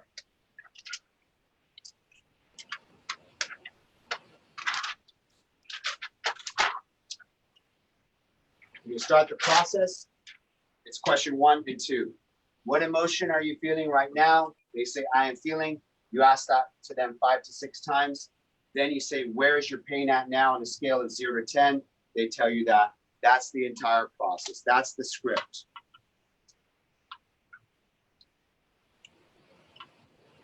Now, what happens when they give you a 9? I'm feeling a 9 out of 10 pain. Well, if they're feeling a 9 out of 10 pain, that basically tells you that there's something that they're not feeling. They're feeling the pain. Remember, the pain is not the emotion. The pain is the sensation. So if they're feeling a 9 out of 10 pain, it means that there is an emotion that they're still not feeling, that they still not have expressed. Because if they're a 9 out of 10 pain, they would only be a 0 pain if there was no longer dissociation. So if they're at a 9 out of 10 pain and they're not at a 0 pain, it means that there's something that they're not feeling in as far as an emotion. Because once they feel all the full emotion or emotions, And the unconscious mind knows and feels, the inner child, basically the 6 or 7-year-old unconscious mind, the feeling mind says, you get me. You know exactly what I'm feeling now. You're finally listening to me. When that happens, that unconscious mind will let go of the tightness in the neck or the tightness in the back. The blood will flow instantly. This is a crazy thing. It happens instantly. It literally happens from 1 second to another, which defies logic in the context of medicine, because it doesn't make any sense when you have pain in medicine, and then all of a sudden in 1 split second it disappears. That's why this is transformation, because it seems impossible. It seems like, wouldn't the blood need to come in gradually and flood that part of your body, and then the pain start to subside? Wouldn't it take at least a minute or 2 minutes, or 5 minutes, 10 minutes? Not in this process. In this process, it literally happens in a split second, because it's the unconscious mind that's gripping, not letting go. It's wanting you to listen to me, listen to me. And finally, when you listen, you get it, it goes, and the blood comes in immediately. So also, you want to pay attention to, as you're asking them what emotion you're feeling right now, and you're asking them, where's your pain at on a scale of 0 to 10, you want to pay attention to, when they give you certain emotions, you want to pay attention to what's happening to the pain, right? So they're telling you, I'm feeling anger, and then, or I'm feeling sadness, or I'm feeling fear, and then you start to see that there's moments where the pain spikes, 0, it goes to 8, 9, and there's moments where it subsides to 6 or 7, and it spikes and it subsides. So you start to see a pattern between the emotions they're expressing, that they're feeling, and what's happening to the pain. Sometimes emotions are actually triggering a pain increase or a pain decrease. You want to pay attention to the connection of the two. Some people can't express emotions. Write this down. Some people cannot express emotions to others. So what do? What happens, Carolina, Dominique, Richard, Claudia, Marianne? What happens to people who can't express emotions to others? What do they typically do? They internalize them. They internalize them, yes. And so they turn those emotions, instead of expressing them to other people. And by the way, we have a solution for you. If you're thinking that we're saying, start screaming and being angry at people and attacking people. That's not what we're saying here. Carolina's like, I don't know. I feel like it, but I don't know if that's going to work. We're not asking you to attack them.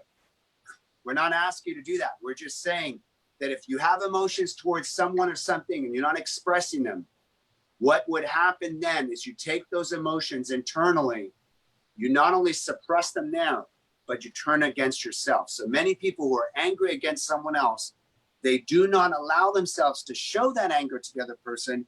And guess what do? They turn the anger on themselves. So who's had challenges with someone in your life?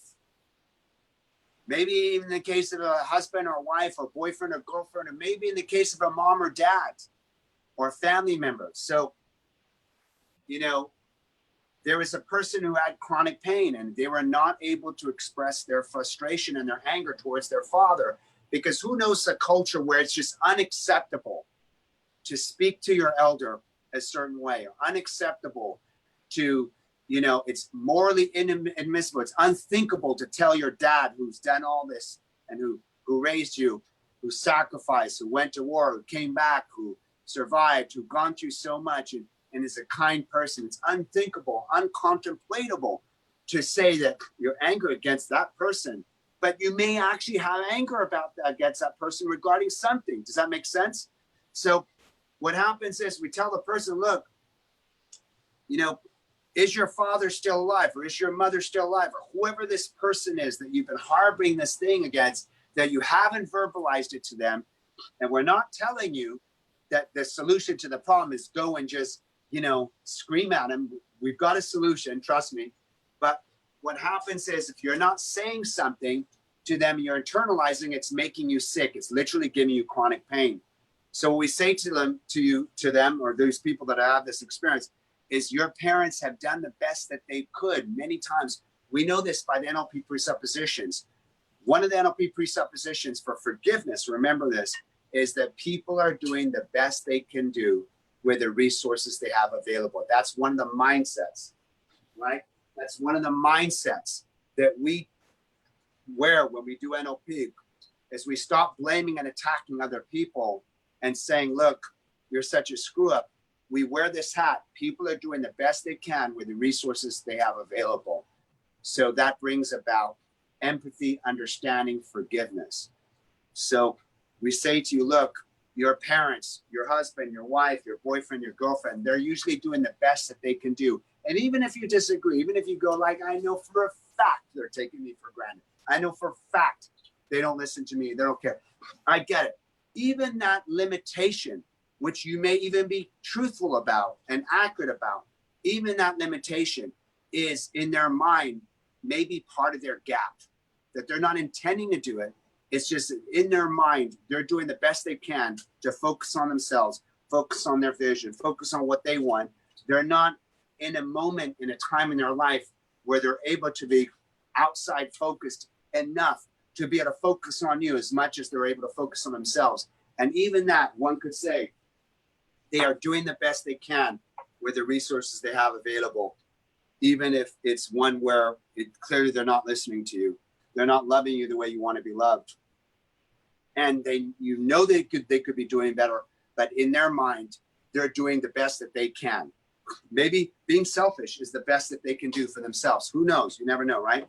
So we say to them, look, your parents, your spouse, your person, whoever it is, they may be doing, especially when it comes to your mom and dad, they might have had the best intentions, but they do make mistakes. People do make mistakes, and people aren't, for the most part, trying to do their best. So with the resources they have available. So knowing that, how can you still verbalize what you're experiencing, right? So instead of taking that anger that is against them, but not able to express itself, you're turning that anger against yourself, and it's making you sick. How can you express it in such a way where you're able to create a communication around that? So if your dad is alive today, whoever this person, or your mom, if they were alive today, or if they are really actually alive today, or if they're passed away, what would you say to them? What could you say to them that would turn that anger out from coming in on yourself and have it have a forum, a place to express itself to them in such a way where you're no longer dissociating from what you feel, and you're creating a healthy conversation around that? You can do this actually one of two ways. You can actually have a conversation with them, really, which is one of the steps, if they're alive. And if they're not here, you can have a conversation with them energetically, even if they're not alive anymore, and still you get to the same result.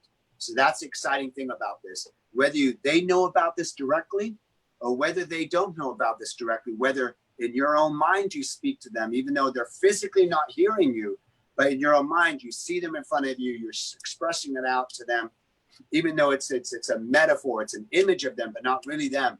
The end result, the way this process works, you still heal the problem, you still get connected to the emotions, and you still can remove the chronic pain out of your life. So write this down. It's okay to be angry with the person. Some people think it's not okay. It's okay to be angry with your mom, with your dad, with your brother, with your sister, with your spouse. Present emotions that you're feeling in the moment, are natural. Remember, our Creator gave us emotions for a reason. They're natural. It's okay for you to feel those things.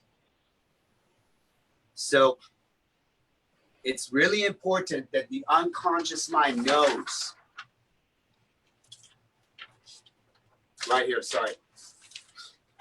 It's really important that you convince this unconscious mind, the 6 or 7-year-old, that the emotions it's feeling towards this situation is being heard and being listened to. We're not trying to convince you up here, the adult version of you. We're trying to convince the subconscious mind of you that this is the case.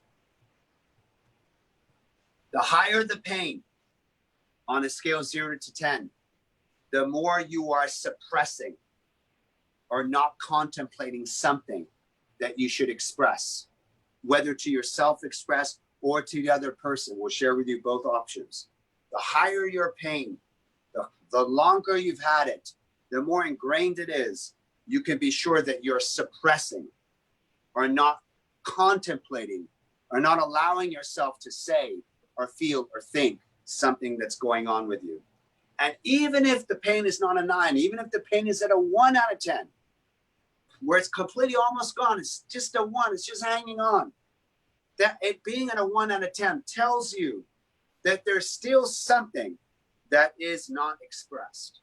Because if you were a 0, there would be nothing that's not expressed. Everything is expressed. The fact that it's 1 out of 10 means there's something. There's a 1 out of 10 thing that is still not expressed that gets to be expressed. So again, as you're going through the script, pay close attention. As you're asking the emotions, pay close attention to how the pain is going up or down, connected to what emotion they're expressing. Now, are we limiting this to just like one word emotions, or do you Yes. want backstory to come in with it? You're going to do one word emotions until you'll see in the demo. Towards the end of the demo, depending on the situation and the person, I'm about to pick a demo subject in the next 2 minutes, 5 minutes or so. We may engage you in a conversation about the backstory. Yes, the backstory is definitely going to come at some point. So that's that. What you'll find out when the pain goes to a 0 at the end of the process, it goes instantly. I mentioned this. In theory, it should be impossible that pain could go from an 8 to a 0 from 1 second to another. It's medically supposed to be impossible, but because it's supposed to take a certain amount of time for the blood to flow in, to come back into the muscle and the pain to go away. But in this process, it happens instantly. No matter what they say to you, my pain is at 8, 9, 10, 12. Be patient with the process. Always say good. There's nothing they can say that's not good. It's always good. Remember, they went from not expressing their emotions, now they're expressing their emotions. So regardless of what they say, it's good. Makes sense? Absolutely good. Being really aware of when they're taking that emotion and expressing it inwards on themselves instead of expressing it out. So you keep asking them, what emotion are you feeling right now? This may take 10 minutes, may take 20 minutes, till they've dumped all the emotions out and they fully felt everything they're supposed to feel, including the thing that's incontemplatable, including the thing that you would never dare say out to you or to anybody. And then you notice the pain goes down to a 0. So it's a repetitive process. Once we get going in the process, we're only asking 2 questions, all the way pretty much to the end. Stay away from mind reading or guessing what their words are. You know, if you have an intuition or a gut feeling that this has something to do with mom or dad that they're not saying, or brother or sister or husband or wife or boyfriend or spouse, you can have an intuition, but you want to be highly ecological with that. You may say to them, look, I have an intuition, a gut feeling is telling me something. Your unconscious mind can accept or reject anything I say. If it resonates with truth, accept it. If it doesn't resonate with truth, delete it. You don't just want to tell them, oh, you know what? You're just angry with your dad and you just can't bring it about yourself to tell your dad that he's not, you don't want to do that. You want to be highly ecological. Your unconscious mind can accept or reject anything I say. If it resonates with truth, accept it. If it doesn't resonate with truth, delete it. Is it something to do with your dad or your mom or your brother or your sister, your spouse? Is there something that you want to get off your chest that you've never allowed yourself to admit to yourself or say to them? And if so, if I'm on the right track, what is that? So you want to do it in a very ecological way. Now, some people will go, well, this is so unfair, that you're revealing to me, Kai, that my unconscious mind, my subconscious mind, by the way, we call it unconscious mind. I did subconscious mind because a lot of people refer to that, but unconscious, right? your unconscious mind. Some people think the fact that there's a part of me called the unconscious mind that would put myself in pain, that's so mean, that's so evil of it. No, it's not evil at all. It is literally just trying to get your attention for you to solve a problem that you're neglecting. It's coming from love. It has no other way. The 6 or 7-year-old has no other way to communicate to you other than it controls your body. It controls your emotions. It controls your body. It's the domain of your emotions. It preserves a healthy body. It runs all of your organs. It keeps you alive at night. It beats your heart when you're asleep at night. It breathes for you every single night. You don't wake up in the middle of the night and go, oh, let me get my heart going again. You don't wake up in the middle of the night and go, oh, I got to consciously remember to breathe. No, all of that's happening for you while you're asleep. Your unconscious mind loves you so much, is beating your heart over 100,000 times a day without you even thinking about it, is breathing for you at night, keeping you alive. And it also has emotions. It feels certain things. And if the captain of the ship is ignoring the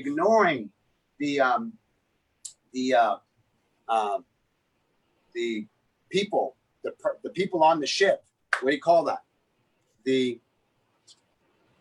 Not the audience, the Crew.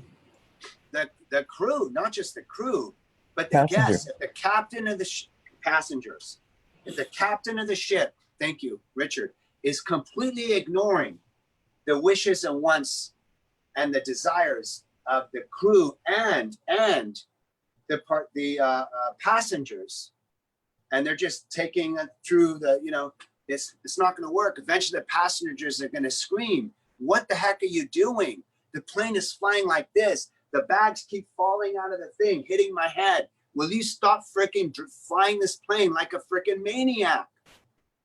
So what we're trying to do is like, there needs to be some kind of a conversation. There needs to be some kind of feedback.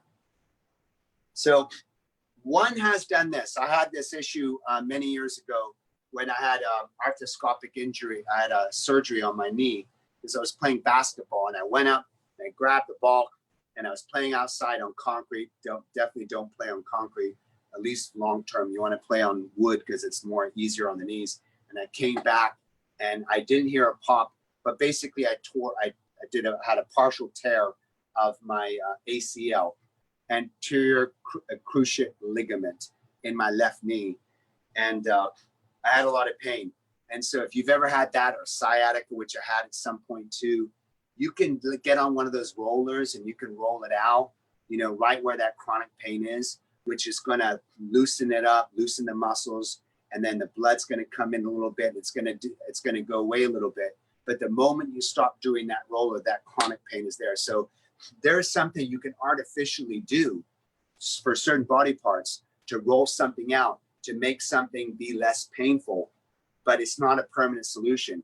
The reason why you keep having to do that, roll out, keep having to go to that massage again and again and again, is because the issue is something that you're neglecting in your life. The moment you start to address that, you won't need to do that repetitive stretching every single day.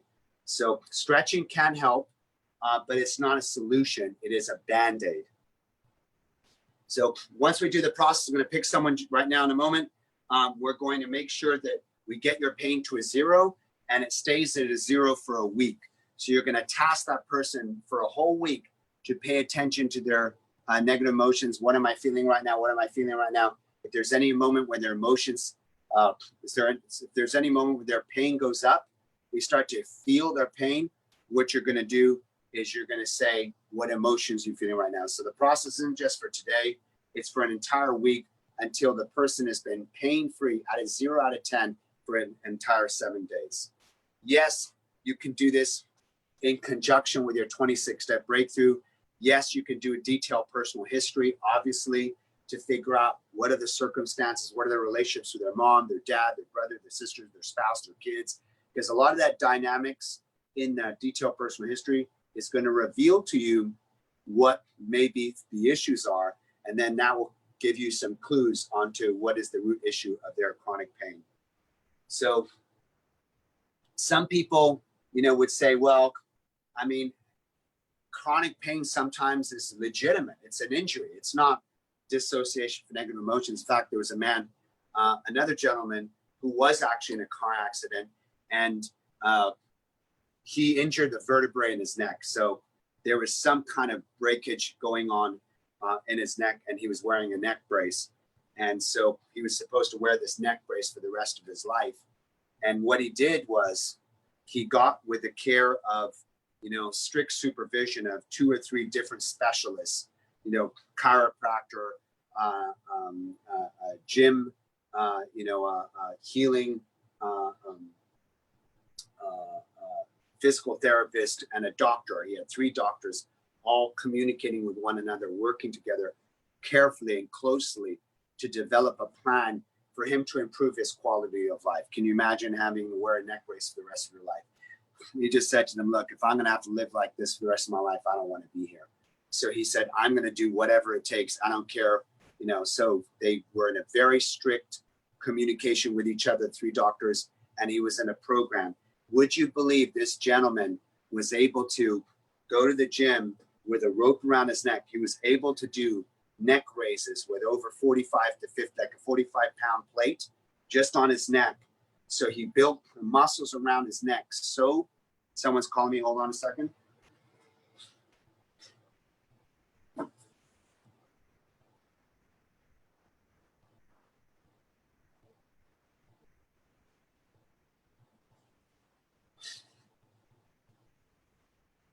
Apologies. He built the muscle around his neck so strong that it literally made up all the connective tissues. It literally made up for the deficiencies in his structure of his vertebrae, which is similar to my knee. Once I did my surgery on my knee, they said, look, usually with a ACL tear, a partial ACL tear, if you have a 100% tear, you need a knee construction. So they get a ligament from your butt, I think, and they cut your knee right across, right down the middle, and they insert a new ACL from another ligament. But in my case, it was under 50% torn, so it was unstable. They said, look, usually you have a 3-to-1 dependency of your quad strength to your hamstring strength. That's normal because remember, we're using your quads, right? When you walk, when you run, everything's quads. Your hamstrings are not used as much. They said to me though, however, because of your ACL tear that's not reconstructed, it's still unstable. Unless you want to do reconstruction, which we don't advise you to do, you need to create a different ratio of strength between your quads and your hamstrings. We need to be a 1-to-1 ratio, not a 3-to-1. So to this day, I work out my legs every single week, and I do as much hamstrings as quads. What that did is it created supporting muscles around my knee that kept my knee intact. It keeps my knee intact. So much so, even after that injury of being 47 years old, I literally can go skiing, Big Bear, Mammoth. I can go on black ones. Sometimes I just have a little sleeve over my knee to keep it warm and keep it tight. So you're able to build muscles around a deficiency in your body. And of course, when you're building those muscles, you will have some pain, right? So whenever you're working out a muscle, you experience pain, right? Because they say in the gym, no pain, no gain. So that is not chronic pain.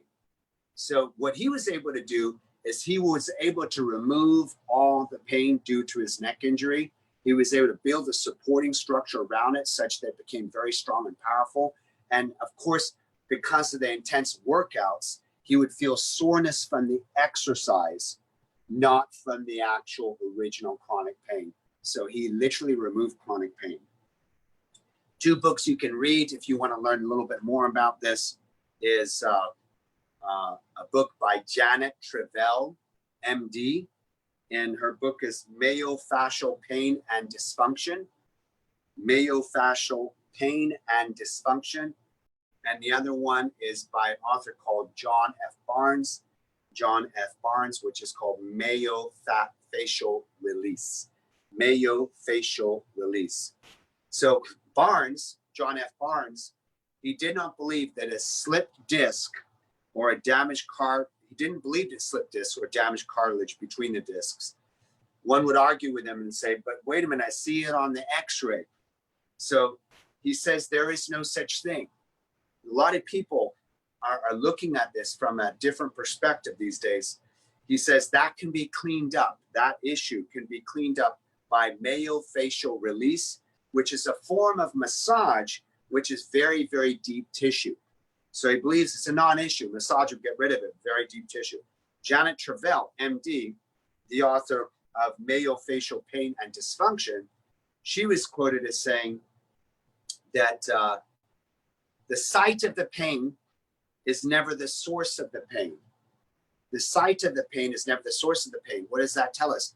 She's saying that the source of the pain is something that's different than the site of the pain. So in other words, if you're having chronic pain somewhere in your body, Dominique or Carolina or Richard or Claudia, the site of the pain, which is where you feel the pain, is never the source of the pain. What does that tell you? That tells you that the source of the pain has nothing to do with where the pain is. So it's not an issue in your body there. That is the manifestation of an issue in your nervous system somewhere else. What we're suggesting is that that issue, if it does indeed apply to you with chronic dissociation, was something that's incontemplatable, that you don't want to face, you don't want to say to yourself, especially Catalina, if you say 2 years, the question is what's been going on for those specifically 2 years that happens to be where you're suppressing something in 2 years that you weren't suppressing before, and now you have an issue. So then the question is, where is that coming from that such that it's happened the last 2 years and it wasn't happening years ago? So we'll find out that in a second. So so if you're doing a lot of work in this area, you can read those 2 books. Same thing with you, Marianne. Having a slipped disc or an injured vertebrae is not necessarily a problem once it's healed. And if there's no support, with a neck injury that I mentioned, as I mentioned earlier, the client is going to have to rebuild those muscles so that the muscles can take over the function of the neck or the wherever the issue is. And of course, when you're building muscles that are bigger to carry on the function, that can be those muscles that are big can actually feel tight because of the workouts, right? So my body feels tight. On any given week, I always feel tight in somewhere in my body based on the workout that I just did. So as you know, in the gym, no pain, no gain.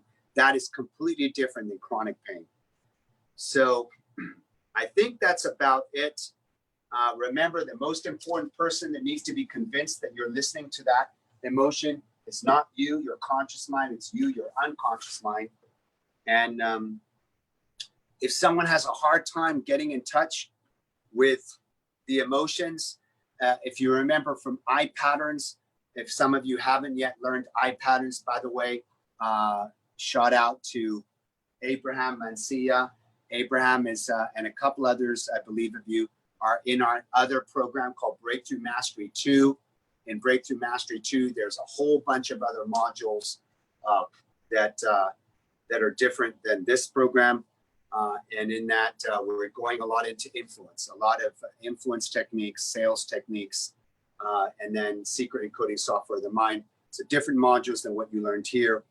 And there's one process in there called I patterns. You're learning about rapport on a whole other level, reading people. You're learning about language, Milton model language, how to get people to say yes to you. You're learning a lot of other tools. One of them is I patterns. And we know that some people, if they're normally organized, their eyes will look a certain direction when they're feeling an emotion. So we know that if I'm normally organized, which if I'm reverse organized would be different, but most people are normally organized. If I'm normally organized and I'm accessing an emotion, I would actually look down here in this direction, right? So it depends on where you're at, right? So if you're watching me, right? So if you're watching this, if you're watching the person,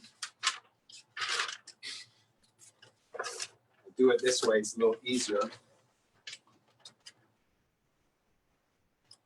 Want to make sure I'm clear.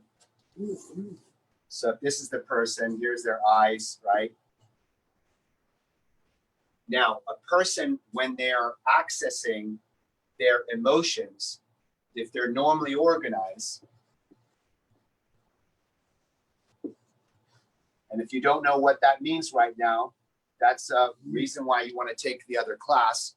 Definitely message myself and Veronica if you haven't taken this class. These are basically eye patterns. That's right here, eye patterns. You want to learn and master eye patterns because you want to be able to read people. That's why this other class has a lot of influence techniques in it. You want to read people, you want to know what's going on in their head, and based on what's going on in their head, you can actually feed them certain words, certain predicates to influence them to have them say yes to you and take action. So one of them is eye patterns. And we know that when someone's accessing emotions, if they're normally organized, if they're reverse organized, it's different. They're actually going to look down here. So as you look at them, they're going to look to the bottom to their left. So as you're looking at them, this is as you look at the client. This is not you. This is as you look. So I'm going to write that down. As you look at them. So They look down if someone very right. if someone is having a hard time accessing the emotions, what you would do is you would have them look maybe down into the lower left-hand side as you look at them, right? As you look at them, they would look to the lower left-hand side. So that's why for me, if I'm actually your client, I'm actually going to probably look like this. I'm going to look down here, right where this is, which since you're facing me, I'm facing you. I'm in the opposite direction than you are. As you're looking at me, would be looking at me would be on my lower left-hand side. As you're looking at me, as I'm here, it's actually here for me. That might help them to access the feeling of the emotions a little bit better. And I could finish the other eye patterns, but I don't want to confuse you right now. I only want to share this with you in the context of pain paradigm. I remember when I had a bad breakup many, many years ago. I was young. Who can remember when you were young, foolish, and you didn't know how to do relationships very well? Well, I sucked at relationships many years ago. And I went to a therapist because we broke up. I was devastated. I was upset. I was blaming myself. I was blaming her. I was in a bad space. I went to a therapist because I couldn't function. I was just that upset. And he said to me, he said, Kaya, he says, you're suppressing what you're feeling. You're not allowing yourself to feel what you're feeling. I'm like, what do you mean? He says, I want you to imagine it's like you're in the ocean and you're gone in the beach, you're gone in the water, and the wave is coming. He says, what do you do when the wave's coming? I said, I don't know. He says, you just let it wash up over you and go to the beach. And then you're there swimming, and then another wave comes, another minute or so, or 30 seconds later. Then what do? You let it wash up over you and go all the way down to the beach. He says, what you're trying to do is you're trying to make the waves wrong. You're trying to suppress them. You're trying to make them wrong. You're trying to not feel them. He says, you cannot not feel the wave. The wave comes up and washes over you, goes to the beach. So I realized that what I was trying to do, the reason why I sought his help, is I was trying not to feel the emotions I was feeling. I was trying not to feel sadness. I was shaking. I mean, I remember, I'll share with you, just being transparent. I remember waking up in the morning feeling so brokenhearted that I would literally shake. And I remember going out and someone said, look, you need to get out, Kai. You need to this is not you. You need to get out. They tried to take me to a comedy store. And I remember I was like, oh my gosh, a comedy store, that could make me laugh. I'm in so much pain and misery now. And I remember going to the comedy store, standing in line to get in the comedy store, and I just couldn't do it. I just couldn't even allow myself to feel anything. And I left. So just a time in my life, and I just remember that because it's an experience I had where he said, it's like you're trying to make that emotion wrong. Don't make it wrong. Feel it, just like the wave is coming. It's just natural to feel the wave come up, feel it, and then it feel it, express it, and then let it go to the beach until the next wave of emotions come. Feel it, and that's natural. Let it go to the beach. But the reason why you are having a difficulty is you're trying to not feel the emotions that you're feeling. So it's a conflict between feeling them and not wanting to feel them. What we're saying, a person that has chronic dissociation doesn't want to feel those emotions, and that causes chronic pain. I think that's about it.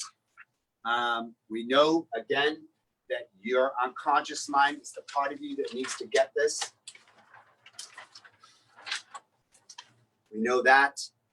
Who knows someone who's numb?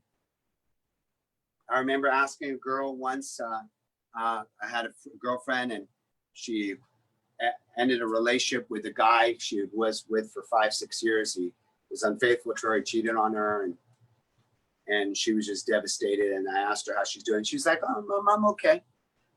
She said, "I feel pretty good. I'm numb. I'm like totally numb." And she thought that was good. Numb is completely disconnected from the emotion. She wasn't in a good place. She just wasn't. She was numb. She was not feeling anything. So what are the 3 things you need to be aware of? Number 1, you want to make sure you're in touch with an emotion, not a sensation. I think I wrote it on this one here. We want to make sure that we're getting out of dissociation, right? We want to make sure that we're not focused on others, that you're not focused on saying you. You want to use the word I, and you want to stay completely focused on yourself.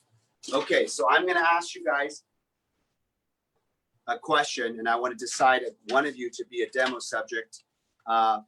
Thank you for your patience. I went through what we needed to go through for you to understand the process. I'm going to open it up for discussion. First, I want to ask you, what is your, who wants to share about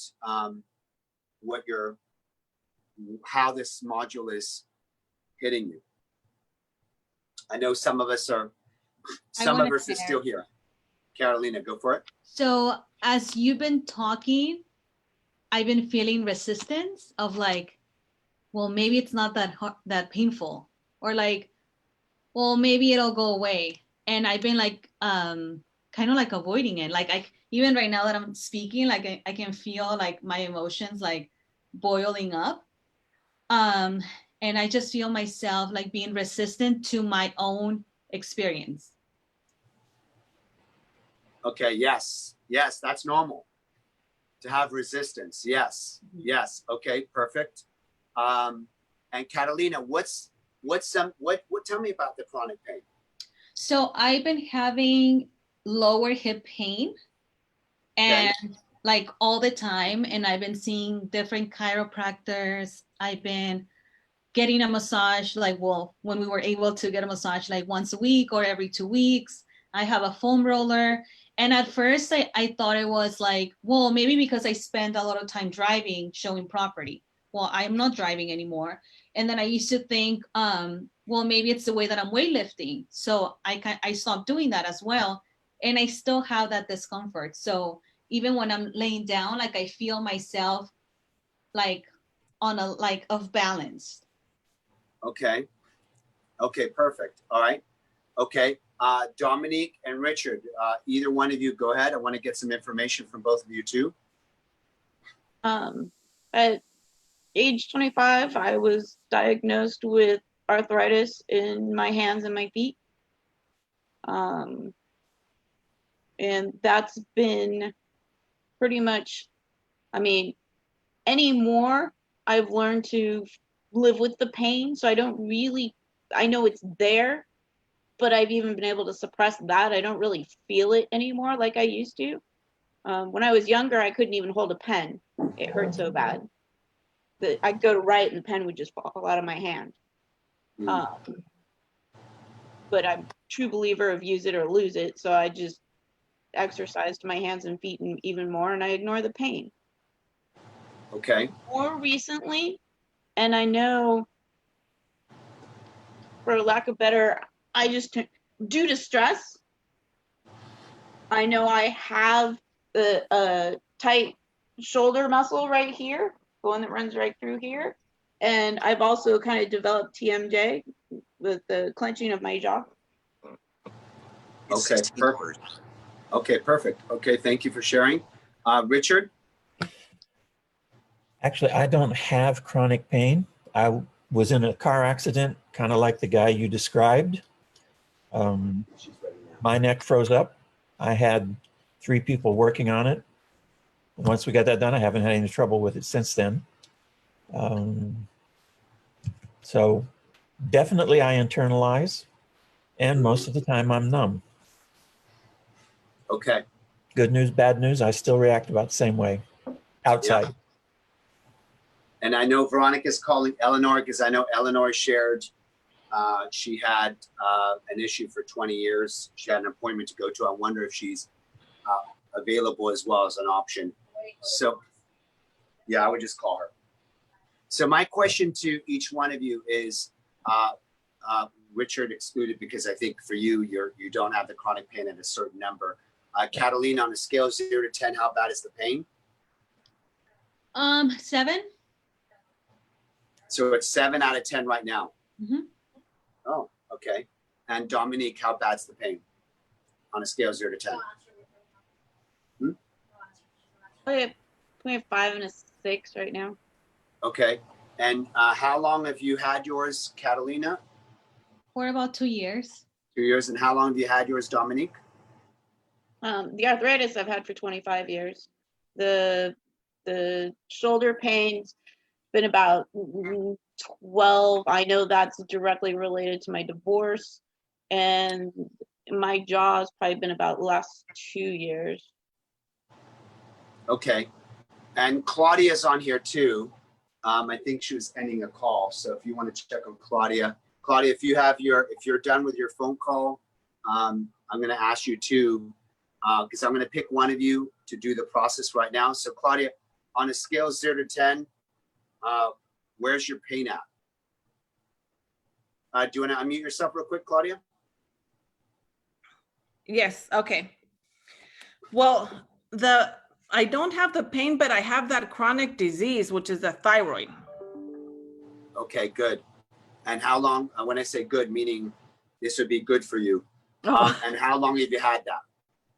I've had it 3 years. 3 years.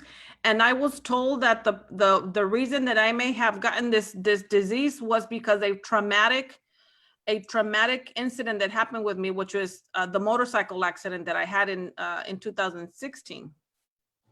Yeah, remember, they're always going to tell you what they're going to tell you, right? Mm-hmm.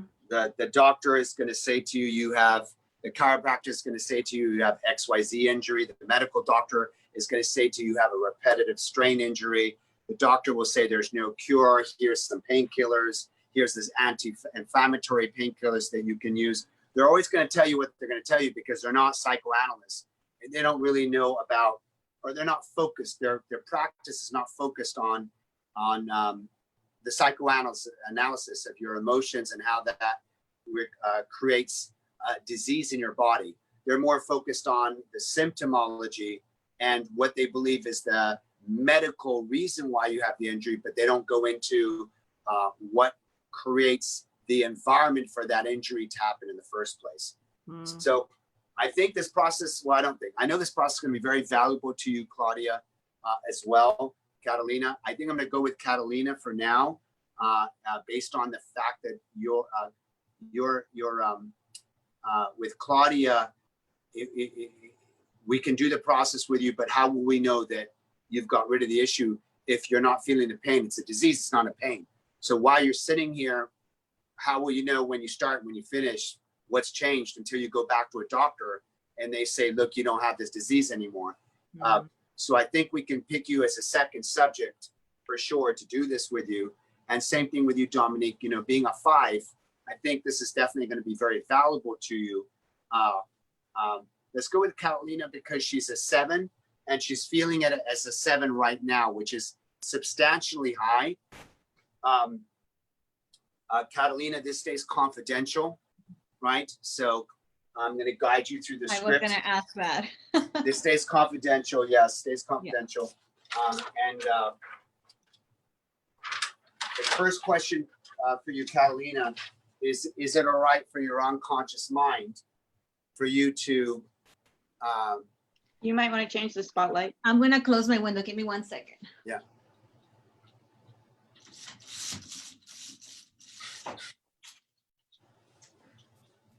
I don't want anyone in my office to see me. yeah, Okay. you might shed a tear, you may not, I don't know. So just be, whatever it is, right? So the first question is, let me go with my script here real quick. The first question is,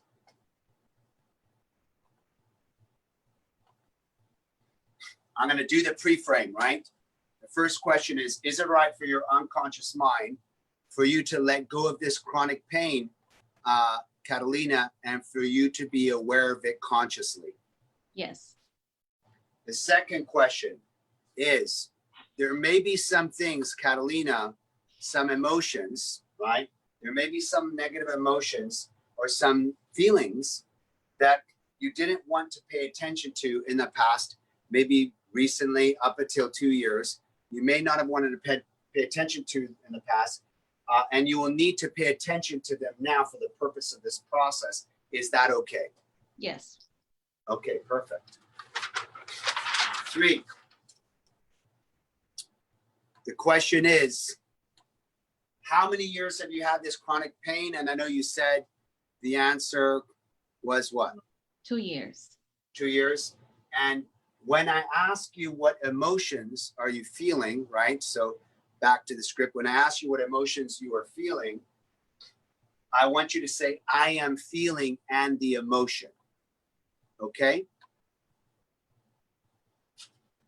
Okay? I am feeling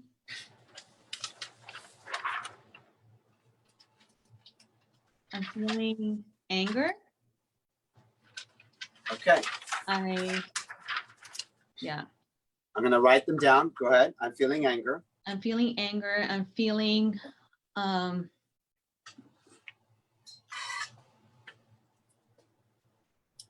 I feel I guess it would be sadness. I am feeling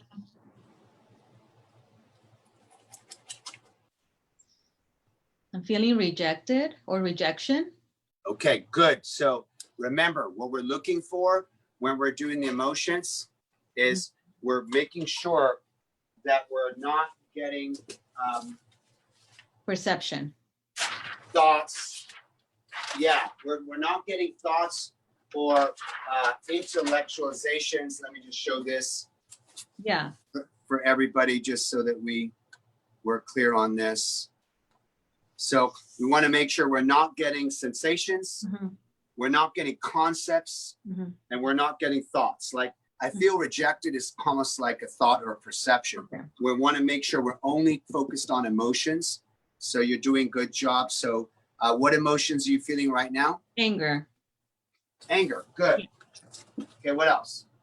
I'm feeling anger. I'm feeling I'm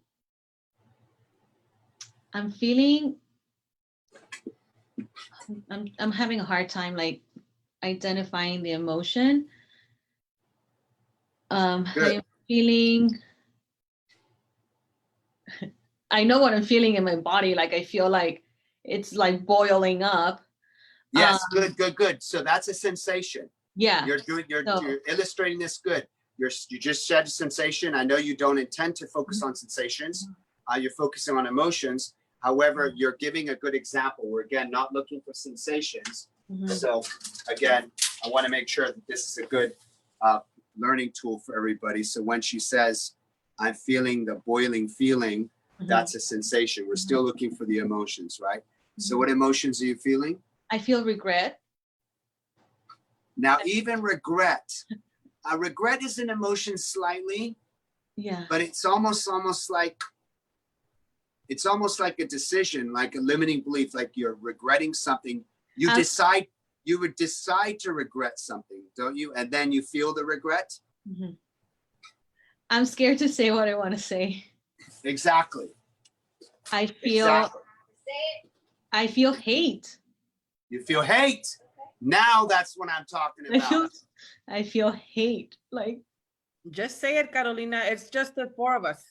yeah, I just feel so much anger and so much hate. And I don't want to give more power to this fucking shit, you know? Like,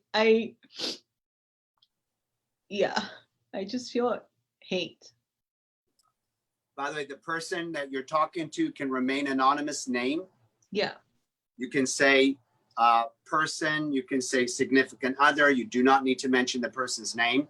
I think we know what you're talking about though, so continue. I wanna elaborate a little bit. When you throughout the whole class, I thought my hate and like my anger and what I was feeling was towards my boyfriend.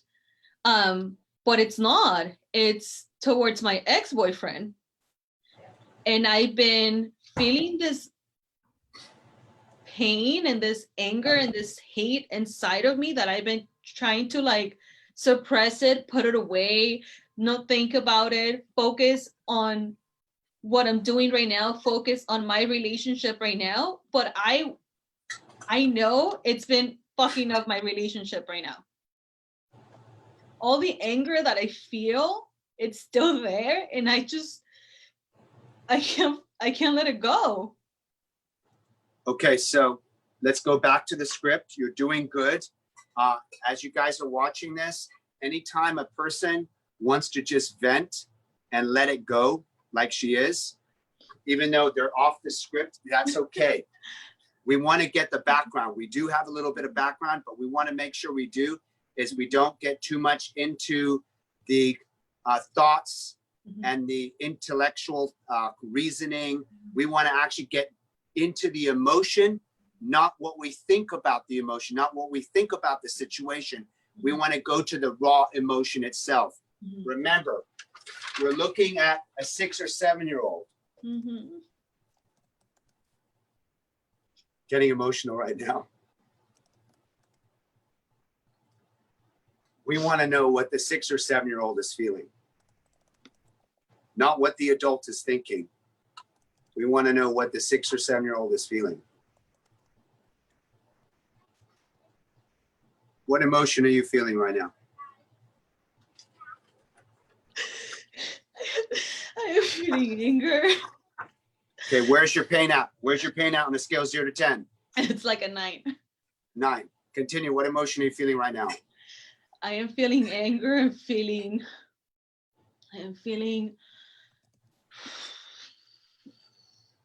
Go back into it. You're dissociating. Yeah, I can see you dissociate. I can see you going back to your head.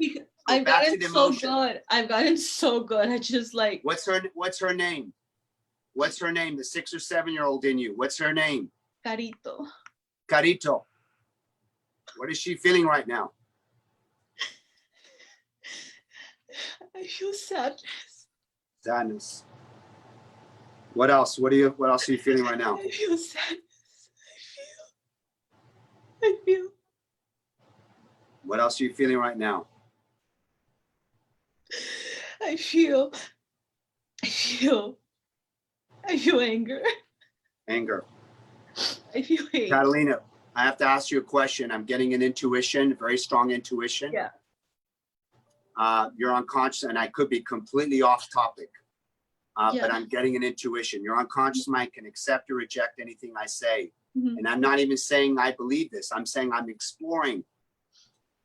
Your unconscious mind can accept or reject anything I say, including the question I'm about to ask you. Usually when there's hate, there is something else in there. You've heard it before. We've all heard it before. Love, hate. Usually where there's hate, there is the equal and opposite energy still somehow in there. I want to just check for ecology. I'm sensing, is there love still there? Even though there's hate. Yes. I'm going to ask you another question. Is because there's still love in there, is that why you still have the hate? Yes. So I want to ask Carita. Her name is Carita? Carito, yeah. Carito, I thought ask for a girl, office of a boy, but what do I know? I need to learn more Spanish. So Carito, Mhm. I want you to ask Carito, take the gloves off.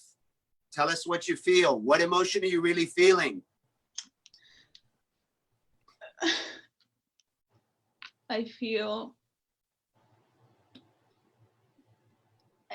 I'm so confused with the emotions. Exactly. So get out of your head. You're just I trying to go to feel- your head right now. Okay. You're trying to understand the emotions. No, we only want to know Okay. what Carito feels, even if feel- it makes no sense. Half Okay. of what she feels makes no sense. We only care about what she I'll feels. tell you. I feel I experienced my biggest failure. That's not a feel- feeling. I Good. feel Good job. failure. I feel Failure. Good. Failure is not a feeling. You're still giving us I feel logic. What emotion are you feeling right now? Anger, sadness, fear, hurt, love, joy, peace, harmony, hate, happiness, joy, frustration, I feel resentment, hurt. jealousy, irritation, rage, I feel hurt. hurt. Good. What emotion are you feeling right now? I feel rage. Rage. Yes. Good. I What emotion are you feel- feeling right now? I feel rage. I feel Good. anger. I feel Okay. Where's your pain at? Where's your pain at? By the way, where in your body is your pain again? my my lower hip. Yes. What number is it at on a scale of 0 to 10 right now? It's going down. What number? I'm like at a 5. 5. Okay, good. What emotion are you feeling right now? Go right back to the emotion. I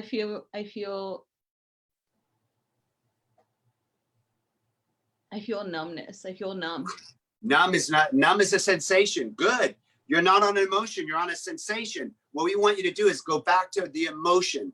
What emotion are you feeling right now? By the way, when you're numbing out, you're putting a safety wall. Okay. You're disconnecting from your emotions because you don't want to feel them because they're uncomfortable for you. And because they're uncomfortable for you, your unconscious mind, I your feel love. carita, you feel love. Mhm. There you go. Is it okay? Is that okay for you to still feel love?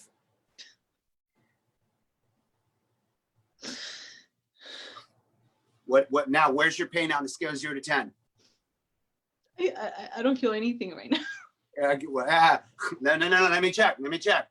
Where's your pain at on a scale of 0 to 10? 6.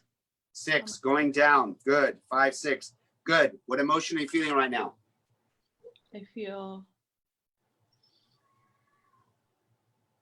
I don't know if that's I feel acceptance. I don't know if that's an emotion. I feel What emotion? Acceptance? No. Acceptance is not is a process that's happening in your brain.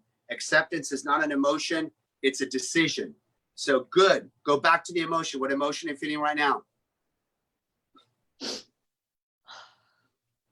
I feel resentment. Yes. Good. Resentment. What else? What other emotion are you feeling right now? I feel resentment. I feel like gross. You feel like gross? Yeah, like Gross is a perception. What emotion is that? What emotion's underneath that gross? I feel I don't know. Like I feel like I'm like lying to myself. I feel like I'm cheating myself. I feel Those are not emotions. Yeah, I'm going. No, you're doing good. I just want everybody to learn. yeah. Trying to identify the actual emotion. I'm lying to myself or thoughts. I'm accepting. There's the concepts. I'm feeling the boiling feeling. I'm feeling this. These are sensations. We're only focused on emotions. This is what chronic dissociation does. They do all these other things, but don't feel the actual emotion they're supposed to feel. Once you feel the emotion, your unconscious mind can let go of the pain. So I back to you. feel fear. You feel fear.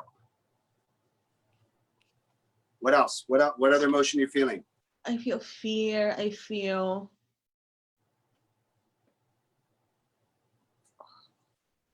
What's Carito's feeling? Go back I feel to Carito. doubt. I feel doubt. Doubt is not an emotion. Doubt is a like a thought and a belief and a limiting decision. What emotion are you feeling? I feel And you can say I feel, you could say I am feeling. Let's change it to I am feeling. Let's just Okay. see what happens. okay. I am feeling. What emotion are you feeling right now? I am feeling. I am feeling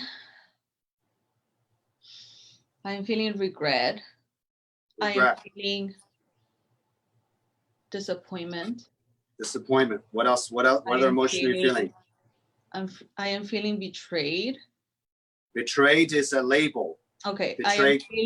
What's the I emotion am behind feeling hurt. I'm feeling hurt, Feeling hurt. Kaya. Like I'm feeling hurt. feeling hurt? Where's your pain out? Scale 0 to 10.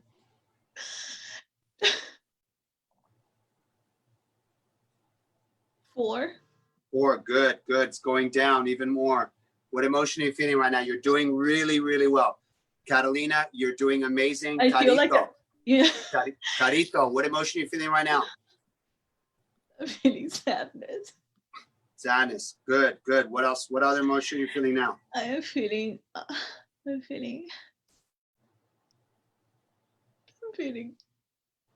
sadness. I'm feeling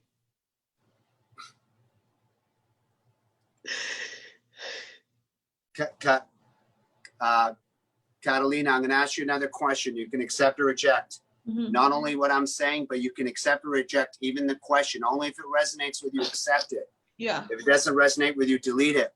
hmm Are you in some way, in some shape or some form, do you still have feelings for this person? Yes, I do. Do you, on some shape or some energy, some form, this is confidential, are you missing this person? What do you, is that part of where the regret's coming from? In NLP, they say communication is redundant, meaning you don't even need to tell us anything. It's written all over your face. Is it okay? Doesn't mean you need to take action on it. Doesn't mean you need to break up with your current boyfriend. Doesn't mean anything. Is it okay for you to even just acknowledge to yourself, Yes, to Carito, I hear you. We miss him. We regret. We wish it could have been different. That's okay. And you can still move on. You can, I feel jealousy. you feel jealousy. Good. Now we're on the right I track. feel jealousy. Good. Maybe feel he's with jealous. someone else. Maybe he's happy. Maybe he doesn't Kaya, give a shit. Okay, I'm just gonna say it. I know like Yeah. that's the whole point of this and it's really uncomfortable for me, okay? And it's Good. disgusting and it's just like I would never No. say this out loud. I haven't clearly, right? I am so jealous of his new baby. I am so jealous. I feel so much jealousy. Do you know what's inside the jealousy, Catalina? Love? It's all love. Yeah. So I want to acknowledge you because someone watching this, one of your classmates, is going to misinterpret this. The jealousy that you have comes from love and you just don't know how to express the love. It's actually Yeah. not, on the surface it's jealousy, Yeah. but deep down inside, hmm maybe you know. want a child. Maybe you want a baby. I do. I want a baby. Maybe that's what this is about. It's I a want desire. a baby so bad. And I also I'm creating like a healthy like family. I want a family. And when I found out that he was gonna have a baby, we were still together. I never got to tell him what he did to me. Like I just ran away and I'm feeling betrayed, like Yes. hurt. Keep going. Where's your pain out in a scale 0 to 10? I don't like a 4. I would say 4. Keep going. Keep going. What emotion are you feeling right now? I'm feeling so much rage and anger and Yes, good. Why am I saying good? I want us to understand. Why am I saying I've good? never said this out loud. I've never told anyone. Keep going. He told me he was having a baby, and for me that was like the last thing I needed. There was no question about it. I just could not be in love with him anymore. And I moved But here's on. the thing. Yeah. You could not be in love with him anymore because he did this to you But the whole entire time, were you still in love with him? Yes, You can't just shut your emotions off. I know. Carito just doesn't operate that way. You're 6 or 7 year old. You can't just tell her she doesn't matter. Her voice doesn't matter. She gets to stop loving him and that's it. Even though that's true, that you get to put up that boundary for yourself. Life doesn't work that way. In the context of your unconscious mind, you have an emotional mind that has not healed, that you're not listening to her. You shut her up, you drown her out, and you try to go on in your life acting like what she feels doesn't matter. Meanwhile, the whole time, she's tightening up your muscles, which is tightening up the lack of blood flow, which is giving you the pain. Where's your pain on a scale of 0 to 10 right now? 3. 3, good. We're on the right track. Yeah. Get a load of this. You don't even need to make a change in your life with your ex. Okay. You don't even need to make a change in your life with your current boyfriend. Okay. But you can actually, by acknowledging this to yourself without even needing talking to anybody, you can actually let go of the pain and get a healthy body back by allowing yourself to feel what you're supposed to feel until such time that you've now become connected to your emotions. Then in a week from now, we will do timeline therapy again, and we can let go of all of that sadness, the anger, the sadness, the hate, the rage, the love, the resentment, the fear, the regret, the disappointment, the betrayal, the hurt, the sadness, the judgment. We're going to let go of all that in a week from now, but we need to get you to a place where you're connected first. You wanted to say something. Yeah, when we did timeline therapy, that was like the first time in close to 2 years that I stopped thinking about him. Correct.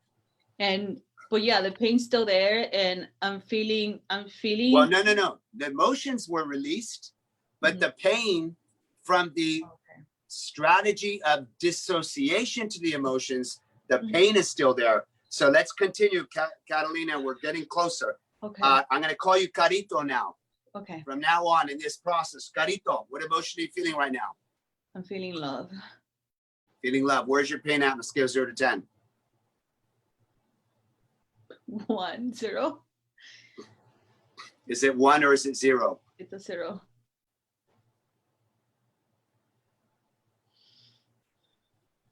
What just happened, Carito?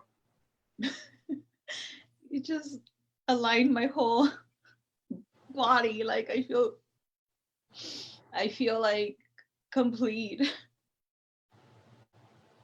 Where's your pain at now on a scale of 0 to 10? A 0. 0. Eleanor is rooting for you. Thanks, Eleanor. I'm going to ask you maybe to do this process with Eleanor. I know Eleanor has got some juice there. Okay. And we will support you and support Eleanor on this process. I almost picked Eleanor because she's had this for 20 years. But I know she has had a busy day, and I respect that. But we're definitely going to make sure, Eleanor, that you get a kick-ass job with this pain paradigm too. So, Carolina, Carito, what emotion are you feeling right now? I feel joy. Where's your pain on a scale of 0 to 10? It's a 0. It's gone. 0. Yeah. Gone. So I'm going to share with you that the strategy that you have is a stubborn strategy of dissociation. That you get to practice being in touch with your emotions for 7 days. This is your homework. You can write this down. Between now and 7 days from now, you are to be in touch with your emotions. And I'll do a little exercise with you in a moment. You're going to be in touch with your emotions, and you're going to make sure that your pain stays at a 0 for 7 days in a row. So if you do feel emotions and your pain is at a 0, but at a moment you forget, and then you start feeling the emotions again, I'm going to ask you to ask yourself, what emotion am I feeling right now? So if any time you forget, you're going to ask yourself again, what emotion am I feeling right now? Because what's going to happen, Catalina, is the moment you forget, your unconscious mind, your subconscious mind, your feeling mind, right? Your feeling mind is going to get nervous that, oh my gosh, Catalina, my leader, my mom, my whatever, is not paying attention to what I'm feeling right now. So it's going to, by getting nervous that you're not listening to what it's feeling, it's going to tighten up your muscle again. And that, because you're not listening to it. And by that, it's going to restrict the blood from coming in through that part of your body again. And that lack of blood flow is going to create pain. So lack of blood flow creates pain. And it's going to tighten it if it gets nervous that you're not listening. So your task is to pay attention to your emotions for 7 days and to make sure that as you're doing that, your pain stays at a 0. The moment you start to feel any chronic pain, a 2, 3, or 4, or 5, or 6, it just means you forgot to pay attention to the emotions you were feeling. So you're going to go right back to feeling those emotions again. And you're going to sit there by yourself somewhere in your car, in your bedroom, in your bathroom with the door locked. You're just going to ask yourself, what emotion am I feeling right now? Keep asking yourself what emotion you're feeling right now. Keep saying, I am feeling, and the emotion, until such time that the pain goes back down to a 0, and you hold it at a 0 for 7 days in a row. After 7 days at a 0 for 7 days in a row, then you'll come back to us, and then we'll do timeline therapy to let go of the emotions. But it has to be for 7 days consistent. So if you have 2 days where you're good, then it subsides and you start feeling the pain again, then you need to go back to what emotion am I feeling now? I am feeling the emotion. Check on where the pain is, make sure the pain goes back to a 0, and then you still have to do that for another 7 days consecutive. Okay? So that's going to be your process. Okay. Now, in the context of pain paradigm, we're finished with the process. This is the end of the process. However, I'm giving you a little add-on that if the situation calls for it, if the situation is conducive to it, you can use this additional tool. So don't feel that in every single pain paradigm process, you need to do what I'm about to do with Catalina. But if it applies, if it makes sense, if there's a voice that needs to be said to someone or something that's not being said, and you feel it's ecological for the person to voice it, whether out loud to themselves in front of the mirror, or whether actually to that person, to that mom, or to that dad, or to that spouse, or brother, sister, or boyfriend, or fiance, or girlfriend, then you can actually do this next part of the process. So this is just an add-on. Catalina, I'm going to come back to you, and I'm going to ask you, what is it that you have not said to your ex-boyfriend that I want you to imagine right now, to your left, right, or to your like right in front of you, he's standing there. What is it that you haven't said to him that you'd want to say to him? Now, but I want to hear from Carito.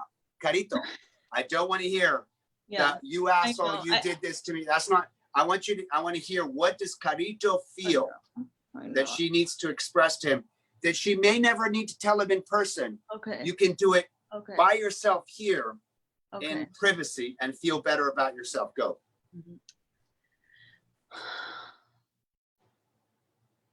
What emotion are you feeling right now, Carito?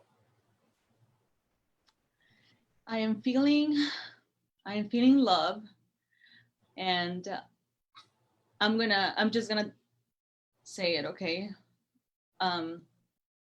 His name is Eric, so I want to say, Eric, I wish you would have told me how you felt when we were together. I wish you would have told me that you never envisioned yourself having a family with me, making me your wife, and having a future with me, because then it would have. What emotion you're doing? Excellent, Carito. What emotion are you feeling right now? I'm feeling like I miss him. What emotion? I know you're doing good. What emotion is that? I don't know how to say that you miss someone. Like love. What emotion? Love. Yes, exactly. Continue. I feel love. I feel love. Like, can you tell him you love him? no. I'm not saying to call him and tell him you love him. I'm saying Allow the Carito to express what she feels inside, Okay. such that she I can love let you. go of I your love con- you. Eric, I love you. And I am so happy for you. I'm so happy. I'm so happy that you have a beautiful baby girl. Because you are an amazing man. And And repeat after me. And I'm just, I'm just finish the sentence. I'm just happy. I'm just happy for you. I'm just happy that you have the life that you always dreamed of. Where's your pain on the scale 0 to 10? The pain's gone. The pain is gone. Now I want you to speak to Carito. Yeah. I want you to see now Carito in front of you, Mhm. 6 or 7-year-old version of you. Mhm. Talk to her. Do you hear her? Do you hear what she's feeling? Yeah. Do you acknowledge her? Yes, I Tell her. acknowledge you. I see Convince her. you. Convince her. I hear you, and I want you to know that it's okay for you to love the way you love because you have a big heart, and that is beautiful. And don't ever change that about you because that's the most beautiful thing about you. And I love you so much. Now, Carito, I want you to speak to Catalina. Now Okay. you heard mommy speak. Okay. Carito, I want you to tell mommy what you're feeling about mommy and what mommy just said to you. Do you hear mommy? Yes. Does she hear? Does mommy listen to you? Does she hear you? Does she recognize you? Mhm. Tell her. What do you feel, Carito? You never have to worry about letting me down. You never have to worry about not showing me a good example because I love you just the way you are. I love you just the way you are.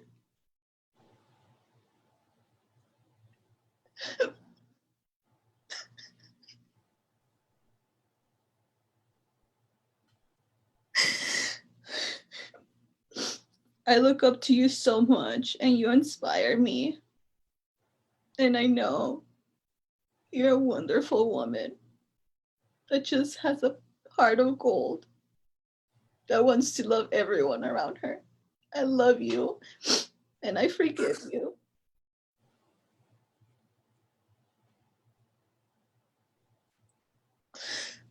Catalina, I want you to share what's this new relationship you have with yourself now, with your inner, with your unconscious mind, your subconscious mind.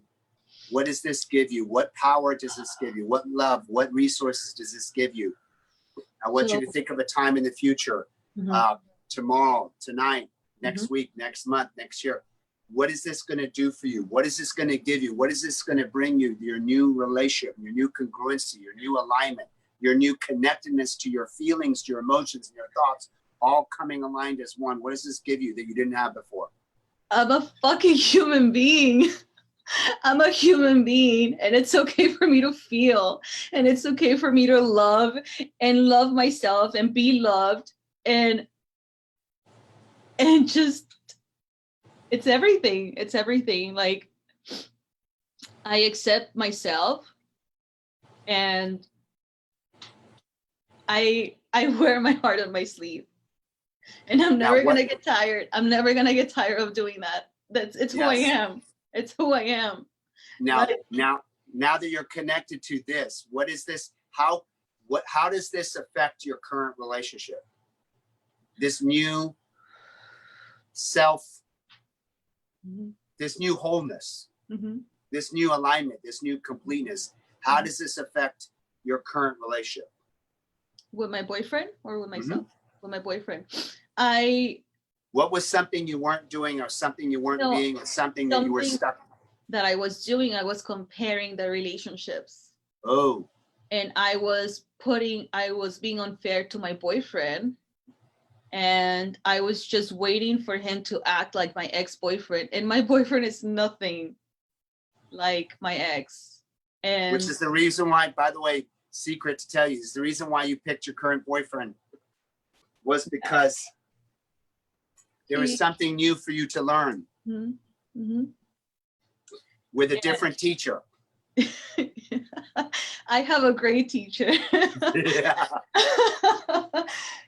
Yeah, my boyfriend he's my best friend. I do, you know what? I do learn a lot from him, and Of course you do. It's the reason why you're with him. I feel like I'm gonna see him with like different eyes. A new pair of eyes. Yes. Exactly. Awesome. So I want to open it up. Anything else you want to say, Catalina? So by the way, your task, Yeah, where's your pain at right now, by the way? it's gone. 0. I want you to be aware of your emotions. Anytime you feel a negative emotion, I want you to ask yourself, what am I feeling right now? Mhm. Until such time that it goes back to a 0. And I want you to notify us when you have 7 days of it being at a 0 consecutively, at a 0 consistently, 24 hours a day for 7 days in a row. Then you're going to come back to us, and then we will do timeline therapy to let go of some of the emotions that you shared. Mhm. So what questions you have, what did you learn? What would you like us to know before I open it up to your classmates? What questions you have? What did you learn? What would you like us to know? All I want you to know is that my hips always felt like uneven, to the point where, like, I don't know, my one leg felt shorter than the other one. And It makes sense. right now that I'm sitting down, I'm like, oh wait, I can touch the ground with both feet. Exactly, I right? feel grounded. This is what it You feels feel like to be grounded. Beautiful. All right, so I'm going to open it up to your classmates. What did you notice? What questions you have? You're going to be doing the process, all of you, right? I know some of our classmates will be joining back when they catch the recording. What was your experience, Dominique, Claudia, and Eleanor? What did you learn by watching Catalina go through the process? I felt that she was, for I don't know how long she's had this in her, but I think that she was suppressing it. Correct. It was just this pressure, just thinking about how happy that other person was and all the things that he has, and but now I see like a spark in her eyes. Yes, we do. Yeah, Yes, she's got her power back. yeah. Yeah. Okay. Beautiful. Beautiful share. Dominique, Eleanor. I could, go ahead. By denying her love for her ex-boyfriend, I don't think she could find her love for her new boyfriend. Oh, wow. That's a mic drop. Bam. Mm-hmm.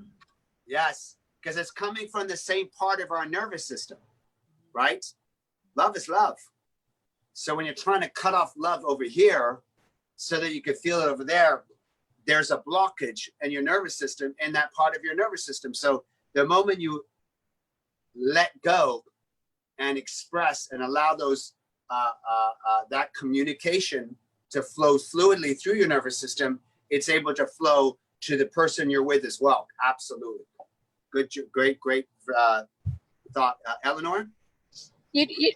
I don't usually associate love with shame, but I understood exactly what she was saying when she said, I would never admit this to anyone. I would never admit this to anyone. And she looked like, I don't want to say like angry at herself for feeling that love for him. And I mean, I just, and admitting it is takes away that shame. It's like, okay, I said it, I don't want to feel it, but I do. And love is a good emotion. So accept that. And because if somebody wasn't good to you, the world wants you to say, that's a shitty person. I don't love him anymore. They might even want you to say, I hate him, or it's a more acceptable thing to be angry at somebody who has hurt you than to love them. But denying the love, it just produces a shame, which is, you know, now you're in love with that person, or you love that person and you're ashamed. Now you've got two things that you're not happy about. And the So- third thing, you have the chronic pain too. Right. Yeah. No wonder you already had something that you were struggling with, and now you're struggling with the shame. So no wonder the body, you know, says, I've had enough, you know, we have to do something about this. Yeah. Yes. Intense. Well, congratulations, ladies. I know that your classmates are going to love. Eleanor, you weren't finished. Go ahead. Uh, No, me- that was Dominique. it. Oh, someone was speaking. Was it Dominique? I also kind of had the feeling, and I might be off about this, but when she was talking about the hate, I think she actually hated herself for loving him. Yeah, she's probably feeling angry that she would still allow herself to feel those emotions towards him. So I'm going to say, Catalina, what an honor, what a privilege. We are so grateful that you were able to do this for your class, for yourself, for your class. This was an amazing breakthrough. And so I'm going to share with you real quick, 1 minute, and we're going to wrap up what you're going to do this process. So one of you is going to be getting the script, right? Here's the pre-frames. Is it right for your unconscious mind, for you to be aware, for you to let go of the chronic pain, and for you to be aware of it consciously, right? There may be some negative emotions that you didn't want to feel or pay attention to. You're going to need to pay attention to them now. Is that okay? And then number 3, how many years have you had this chronic pain? And when I ask you what emotions you're feeling, you will be saying, I am feeling, and the emotion. So once you get through those pre-frames, here's really the 2 questions in the process. What emotion you're feeling right now? The person is going to say, I am feeling the emotion. Make sure they say this 5 or 6. They roll through at least 5 or 6 of these emotions. And then you check on where their pain is on a scale of 0 to 10. Actually, you can ask them.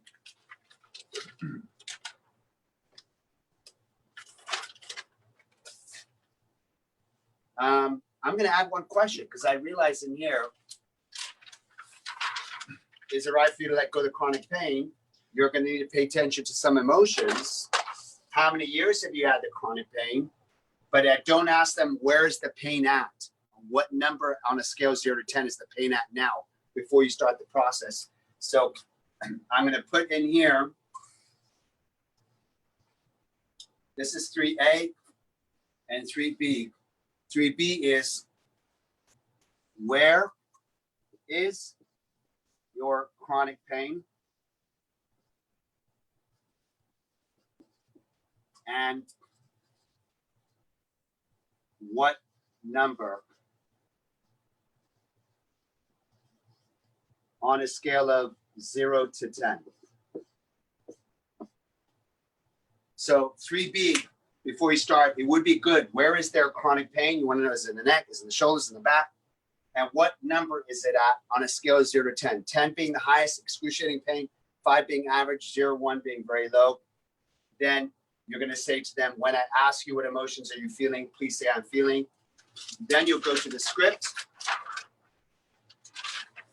And you'll be only on these 2 questions until you get pain to a 0. So get the script. This is the script. One of you is going to be the leader, the coach, guiding the person through this pain paradigm. I'm going to say, do the pre-frames, get into the script, allow yourself 30 minutes. I've never had one that's taken longer than 40 minutes, except for the one guy I shared with you who had a major issue, and he had never taken any of these NLP skills and didn't know much of anything. So it took a couple hours for him to even start to express emotions. But for the most part, it's going to take no more than 30 minutes, 40 minutes. One of you is going to be the leader coach, guiding the other person through this, using the script until you get them to a 0 pain. And then when you finish that, you're going to switch. The other person is going to do the process with this person, 30 to 40 minutes. So the total exercise should be done within an hour and a half for you, person A, to do it to person B, and person B to do it to person A. An hour and a half total. I would give yourself a couple hours just in case. So that's the process. And then definitely get the process done like we did. You can do it virtually like this. You don't need to be person to person. And then be ready for next week to share what your wins and breakthroughs are with the process. And then from there, we will go into another amazing, powerful module. So that being said, we look forward to seeing you. Congratulations, Catalina. What emotions are you feeling right now, Catalina? I'm feeling excitement. I'm feeling joy. I'm feeling confidence, everything. Like, And where's your pain at on a scale of 0 to 10 right now? it's 0, gone. 0. So you get to maintain 0 chronic pain for the rest of your life. Congratulations. I would suffice to say, Catalina, I think this is one of your biggest breakthroughs. I think so too. And it came in the bonus program. This Think is about why I love NLP. Yeah. And I you know, we're not done yet. There's still more. I'm not ready to be done. Yeah. Remember, there's always more. And by the way, I know many of you are busy. You've got a lot of commitments already. A couple of you have joined the other program, Breakthrough Mastery 2, with different tools. So whether now is a good time, whether now is not a good time, just let Veronica know. I know most of you have already communicated with her, but just want to put that out there to you. We're meeting on Wednesday nights from 6 to 10, and we're meeting on Saturdays from 1 to 5. So that's instead of 7 days in a row, it's and 10-hour days. It's actually 4-hour slots. Wednesday night, 6 to 10 p.m. Saturdays, 1 to 5. All right, you guys. Love you guys. Congratulations. Good job, Catalina. If you want, you can communicate with your ex. You don't have to. You've healed it inside yourself. You don't have to communicate with him anyway. You can send him a nice card or a gift for the child. You can do something or you can do nothing. It really doesn't matter. And I'm going to ask you, give a big hug to your boyfriend. Give him some love, some extra love, and just pour that love in there and see what comes back your way. What is one of the famous quotes in relationships that most people hear, but they don't often do? Trade your expectations, write this down. Trade your expectations for appreciations. So we get to stop expecting someone to be a certain way or do a certain thing or have a certain thing.